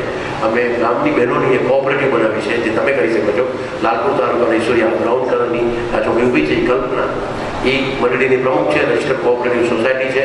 22 લાખ રૂપિયાનું ટર્નઓવર છે ગાયના ગોબર અને ગૌમૂત્રમાંથી. એમાંથી દવાઓ બનાવે છે બધી. અને આ સેન્ટ્રલ મિનિસ્ટર હતા જે મૃત્યુ પામ્યા ભાવનગર, એમને આ ડિસ્ટિલેશન પ્લાન્ટનું ઉદ્ઘાટન કર્યું હતું. અને આજે કોઓપરેટિવ સોસાયટી એનો અમારી લેબ છે, એનો મેં બાબા રામદેવને રિક્વેસ્ટ કરી હતી, એ ઉદ્ઘાટન માટે આવ્યા હતા. તો આ પ્રકારનું આપણે કરી શકીએ. અમારી એક આખી ડિઝાઇન અમે બનાવી છે કે આજે જે લાકડા બાળીએ છીએ, ઇલેક્ટ્રિસિટી બાળવી પડે છે, એના કરતાં છાણાથી જ અગ્નિદાહ આપી શકાય. એના પ્રયોગ થોડા શરૂ થઈ ચૂક્યા છે. 1300 ડિગ્રી સેન્ટીગ્રેડ હીટ હોય તો ડેડ બોડી તો ગોલોક સ્મશાન ગર્ભાધાન સંસ્કારથી કરી અને અંત્યેષ્ટિ સુધી, ગોલોક વાસી થવા સુધી, મૃત્યુથી જીવનથી મૃત્યુ સુધી ગાય ઉપયોગી છે. આ ગાય આજે 34,000 રજિસ્ટર્ડ કતલખાનામાં કપાઈ રહી છે. આપણી યાત્રા એટલા માટે છે કે 1 મિનિટમાં 120 ગૌવંશની કતલ થાય છે. એ ભુજની મહિલાઓ અવાજ ઉઠાવે, કચ્છની મહિલાઓ અવાજ ઉઠાવે, એટલે આ મહિલા સંમેલન છે કે નહીં. આપણે ગાયની કતલખાને એટલે જાય છે કે આપણી કિંમત જ નથી, આપણે દૂધ લેતા નથી, આપણે ગાય પાડતા નથી, આપણે ખાલી ગાય માતાની જય બોલીએ છીએ. આ ન થવું જોઈએ. ગાય માતા કાંઈ લેતી નથી. આપણે કે ગાયને રોટલી આપી છે, ગાયને દાન કરી છે. ગાય માતા તો આપે જ છે. જો કેળું આપણે ખાધું, છોતરો એને લીધું. મગફળી આપણે ખાધી અને છિલકા એને આપી દીધા. મકાઈ આપણે ખાધી, દોઢો એને આપી દીધો. આપણે બેસ્ટ ખાધું, એને બેસ્ટ આપ્યું, અને એ બેસ્ટ ખાઈને પાછું આપણને બેસ્ટ આપે. તો વિચાર તો કરો કે ગાય માતા કંઈ લેતી નથી, ગાય આપે જ છે. એટલે એવી ગાય માતાને આપણે યાદ કરીએ, એનો વૈજ્ઞાનિકતાને સમજીએ, તો આપણે કે ગાયને બચાવશું. કોણ કોને બચાવે છે? ગાય માતા આપણને બચાવે, માનવ જાતને, પૃથ્વીને બચાવે છે, અને પરિવારને મહિલા બચાવે છે. જો માતૃશક્તિ મજબૂત હશે, તમારું રસોડું મજબૂત હશે, તમારા ઘરમાં કંઈ ઝેર નહીં આવે, તો તમારું પરિવાર સમૃદ્ધ બનશે. એવી ગાય માતાએ ગેરંટી આપી છે. મને કીધું હિતેશભાઈ જઈને કહી દેજા, વાંધો નહીં. તો એ કહેવા આવ્યા છે.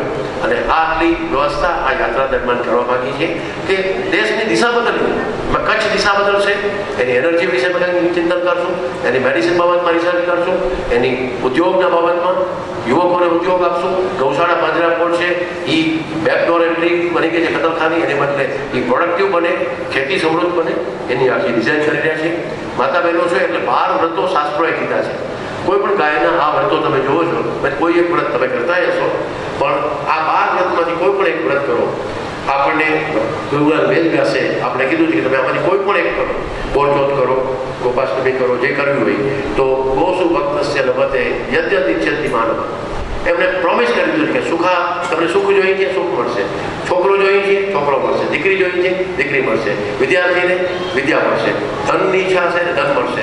આ 12 વ્રતમાંથી કોઈ પણ એક કરો. એ આપણા શાસ્ત્રોએ જે કીધું છે એ કોઈથી ફેર ન, કારણ કે એનું વિજ્ઞાન આપણે જોઈ લીધું છે. એ વિજ્ઞાનમાંથી જ છે. એમાં કંઈ કોઈ શાસ્ત્ર ચોપડીમાં આપી દે જેવું નથી. તો આ યદ્યત ઇચ્છતિ માનવ, એટલે કઈ વસ્તુ ન કિંચિત દુર્લભમ ચૈવ ભવા ભક્તસ્ય ભારત. એ ભારત ગાયની જે ભક્તિ કરે છે ને, કાંઈ દુર્લભ નથી, કાંઈ ન મળે એવું છે જ નહીં. તો સંસ્કાર વિથ સાયન્સ, સંસ્કાર પણ જોશે ને સાયન્સ પણ જોશે. માતૃત્વ વિથ મેડિસિન, માનો ભાવ, તમે માતૃશક્તિ છો, પણ એ પંચકર્મ દવા પણ છે. એ દૂધ છે, એ દૂધ નથી ખાલી, આહાર પણ છે ને ઔષધ પણ છે. તો માતૃત્વ વિથ મેડિસિન અને આધ્યાત્મ વિથ ઇકોનોમિક. ઇકોનોમિક ડેવલપમેન્ટ જોશે. આજે પૈસા આપણા દવામાં ગયા છે, આપણા પૈસા ગમે ત્યાં જાય છે બચાવો અને તમે ઘરને, પરિવારને, દેશને મહાન બનાવો. પૂજ્ય ગુરુજી જન્મ શતાબ્દી વર્ષથી અમે આ વિષયમાં ભણ્યા છીએ. તમારે માતૃશક્તિના આશીર્વાદથી હજુ વધુ કામ કરીએ. કચ્છની યાત્રા છે એક નવા આયામ દેશને આપે. 700 જિલ્લા માટે એક મોડેલ કામ કરવાનું અમે શરૂ કર્યું છે. તમારી માતૃશક્તિના અમને આશીર્વાદ મળે એ જ પ્રાર્થના. તમને ધન્યવાદ. ખૂબ સાંભળ્યું છે. કાંઈ અવિવેક થયો હોય, કાંઈ તમને ઇરિટેટ કરી દીધા હોય, કાંઈ ભૂલ થઈ હોય તો મારી ક્ષતિ છે તો મને માફ કરજો. અને જો ગમ્યું હોય, સારું લાગ્યું હોય તો શાસ્ત્રોનું છે અને એના માટે બીજી વાત તારી પણ હવે રાખવું છે સમય કેટલો. હા, પ્રશ્નોત્તરી માટે ભરતભાઈ કીધું છે જો કંઈ પૂછવું હોય, કંઈ જાણવું હોય, કોઈ એવી માહિતી કે જેમાં તમે કન્ફ્યુઝ થયા હો અથવા કંઈ નવું જ જાણવું હોય, આ તો અગાધ સમુદ્ર છે. એ સમુદ્રમાંથી એક મોતી પકડ્યું છે, તમારા સુધી લાવવાની કોશિશ કરી છે, પણ તમે બીજા ઘણા મોતી છે તમે પૂછી શકો છો. તમે એમાં કેમ ઉપયોગી થઈ શકો એ તમે ફીડબેક શીટમાં આપજો. તમને આપેલી ફીડબેક શીટ ન મળી હોય તો તમે કાર્યકર્તા પાસેથી લઈ લેજો. તમે આ યાત્રામાં કેવી રીતે ઉપયોગી થઈ શકો, તમે આવો સેમિનાર તમારી જ્ઞાતિમાં, તમારા સમાજમાં, તમારી લેડીઝ ક્લબમાં, સખી મંડળમાં, કિટી પાર્ટીમાં કાંઈ કહી શકો. અમે તમને આ પ્રેઝન્ટેશન આપી દઈશું. જો કોઈ બહેનોને પોતાને આનું શીખવું હોય તો તમને આખું પ્રેઝન્ટેશન આપી દઈશું. અમે મોબાઈલમાં આપી શકીએ એવું પ્રેઝન્ટેશન બનાવી રહ્યા છીએ. એટલે તમારા સુધી તમે જો ફોન નંબર લખશો તો તમારું વોટ્સએપ હશે તો અમે તમને પ્રેઝન્ટેશન આપશું. તમે તમારી પાર્ટીમાં, તમારા ગ્રુપમાં બતાવજો. અને પ્રોગ્રામ કરવો હોય તો તમે અમારા સંપર્ક કરજો. તો અમે તમને પાછો આવો પ્રોગ્રામ ફ્રીમાં નિઃશુલ્ક કરી દઈશું. પણ બસ આ એક પ્રશ્ન કંઈ હોય તો તમે જરૂર પૂછો. તમારું નામ આપો ને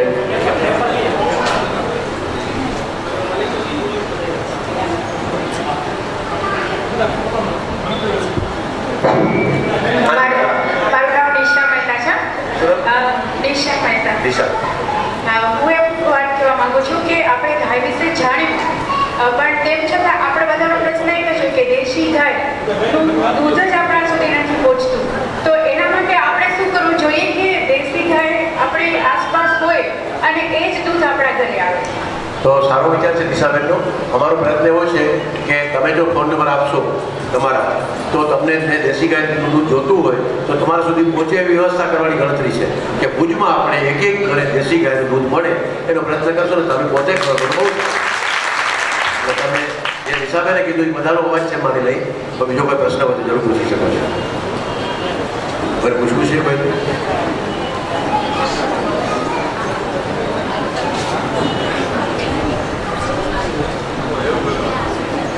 કોઈ કન્ફ્યુઝન હોય, કોઈ ક્વેરી હોય, કોઈ ડાઉટ હોય? હા, લાઈટ ચાલુ કરો.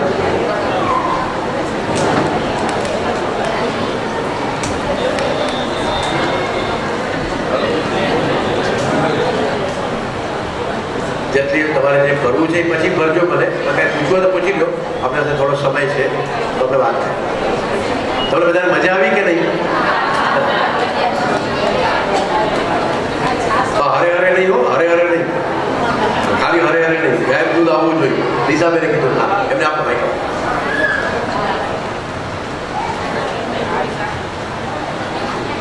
મારું નામ મહાલક્ષ્મી છે અને હું એ કહેવા માંગુ છું કે તમે કીધું કે છાશ નવા કરવાની કરવાની હવે એટલો ન હોય તો આપણે જે લાકડાની હોય ઘરે અને માટીની તમે કીધું બરોબર જ છે. માટીની છે ને એનામાં મારા ઘરે લાકડાની મધ્યાય છે એનાથી કરીને તો ચાલે. નાની મદદથી ચાલે. તમારે એની જે સ્પીડ છે ને પહેલે ફેરવી લો જોરથી પછી ધીમે ધીમે ફેરવો તો તમારે ઘરમાં તમે એવું જ બનાવી શકશો. લાકડાની મદદી હોય છે આપણી. અને આ લોકો કહે છે કે પ્લાસ્ટિકની ચાલે. પ્લાસ્ટિક ને ભોજનની વસ્તુને અડાડે. પ્લાસ્ટિક ને પાણી, પ્લાસ્ટિક ને અનાજ એ સાયન્ટિફિક નોનસેન્સ છે. એલ્યુમિનિયમ ની લાકડાની બધાનું કર્યું એલ્યુમિનિયમ નહીં. લાકડાની મદણી આવશે તો જ તમારું કામ થશે. જમીનની મદણી જી ગયું. અને એમાં એનું ખરેખર તો વૃક્ષ છે, અલગ અલગ વૃક્ષો છે. તમે કયા વૃક્ષના લાકડાની કરો એટલું ડિટેલ સાયન્સ છે પણ કાંઈ નહીં. લાકડાની વાપરો આંબાના લાકડાની વાપરો આંતોડા માટે ખૂબ સારી અને આંબાની જનરલી બનતી હોય છે. ચાલો બેન અમારી બછરી છે એમની દાદીના ગાય દૂધ મેં પીધું છે માનવીમાં. એટલે અમારી બહુ બછરી બોલાવી બરોબર. જય શ્રી કૃષ્ણ. ડૉક્ટર મને તમને પૂછ્યું હતું કે આપણે કોલેસ્ટ્રોલ જે ગાયનું ઘી કઈ એ વેજીટેરિયન હા, બિલકુલ. આપણે ડિપ્રાઇવ કરીએ છીએ એના બેબીને હા. પાછલાને સમજી ગયો. એનો પ્રશ્ન છે કે આપણે ખીરું લેવાય કે નહીં કોલેસ્ટ્રોલ છે. હકીકતમાં ત્યારે એને 12-15 લીટર દૂધ આવે છે. એનું જે બેબી છે વાછરું છે ને એ તો અડધો લીટર પી ન શકે. એનું જે સ્ટમક છે, એનું જે જીવન છે, એ વાછરું તાજું જન્મે ને એ તો થોડુંક જ દૂધ પી શકે. પણ ધીમે ધીમે 1 લીટર, 2 લીટર, 3 લીટર, 2 લીટરથી વધારે ઉમે વાછરું ન પી શકે પછી.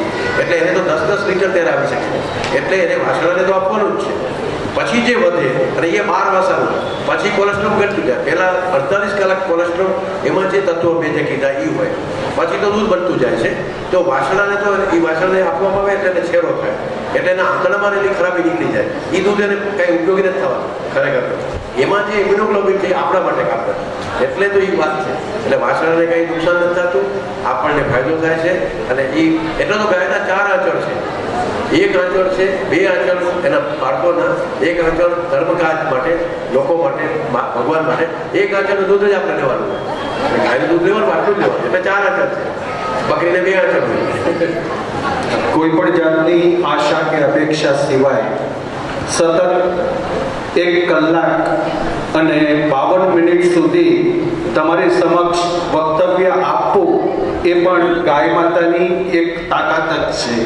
ખાલી 10 મિનિટ કે 25 મિનિટ અહીં ઊભા ઊભા બોલી જુઓ તો ખબર પડશે કે કેટલી એનર્જીની જરૂર પડે છે. માત્ર હવે તમારે થોડું દબાણ કરવાનું છે તમારા ઘેર જઈને કે ભાઈ 25,000 રૂપિયા તમારી જોડે નથી, ના હોય તો અમે આપીશું, પણ મહેરબાની કરીને અમને એક દેશી ગાય કરી અમારા ખીલે બાંધી આપો. અને કદાચ આનું જે પરિણામ ખરું આજે નહીં, 1 વર્ષ પછી, 2 વર્ષ કે 5 વર્ષ પછી તમને મળશે. ચાલો, કોઈ પ્રશ્ન હોય તો એ યાદ રાખજો કે કોઈ પણ પ્રેગ્નન્ટ લેડી હોય એને કોઈ દિવસ ભેંસનું દૂધ કે દર્શી દૂધ કે ગાયનું દૂધ ના આપતા. એને તો કમસે કમ ગોતીને દેશી ગાયનું દૂધ અને એને ગાયનું ઘી આપો, દેશી ગાય. આટલું તો તમે આજે એવો સતત કરો. અને મારા ઘરમાં હવે ભેંસનું દૂધ કે બહારનું દૂધ ના આવે એવો તમે થોડો સતત કરો. કાંઈ પ્રશ્ન હોય તો પૂછી શકો. વધીએ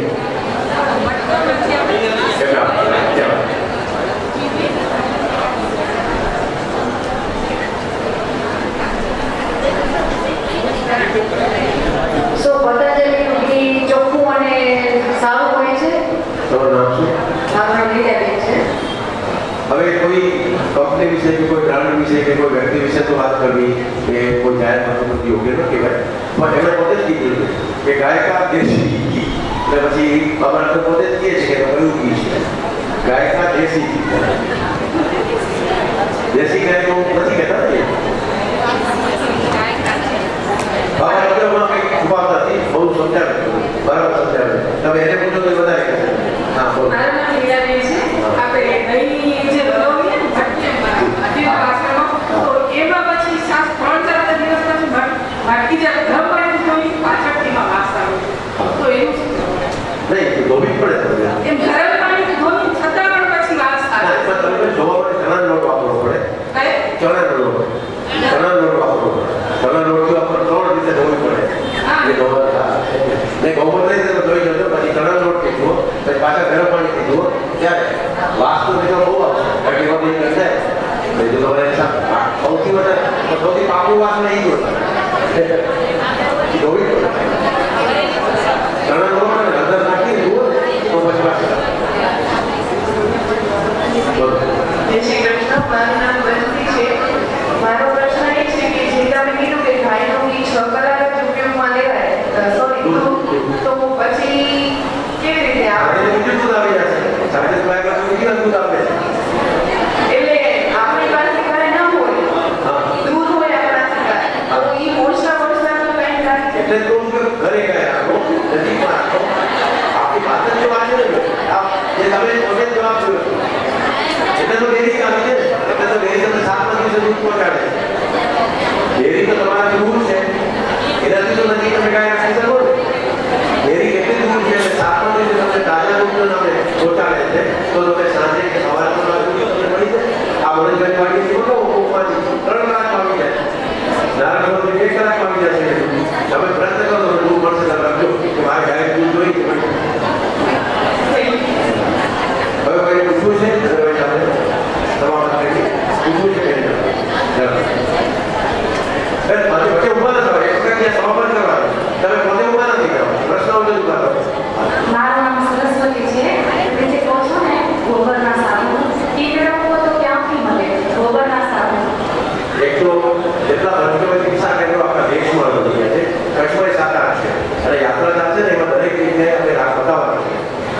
કરીને તમે મંડી બતાવી, મનોજભાઈ બનાવે છે, દીપકભાઈ છે, એમની બને છે, આખા દેશમાં બને છે. તમે તમારી રીતે બનાવી શકો છો. હવે તો તમને શીખવા માંગુ મને લાગે છે કે પ્રશ્નો બનાવ્યો છે. તમે એમાં નંબર આપેલા છે, તમે વાત કરજો. પૂછવું છે આ છેલ્લો પ્રશ્ન છે, પછી આપણે સમાપ્ત કરીશું.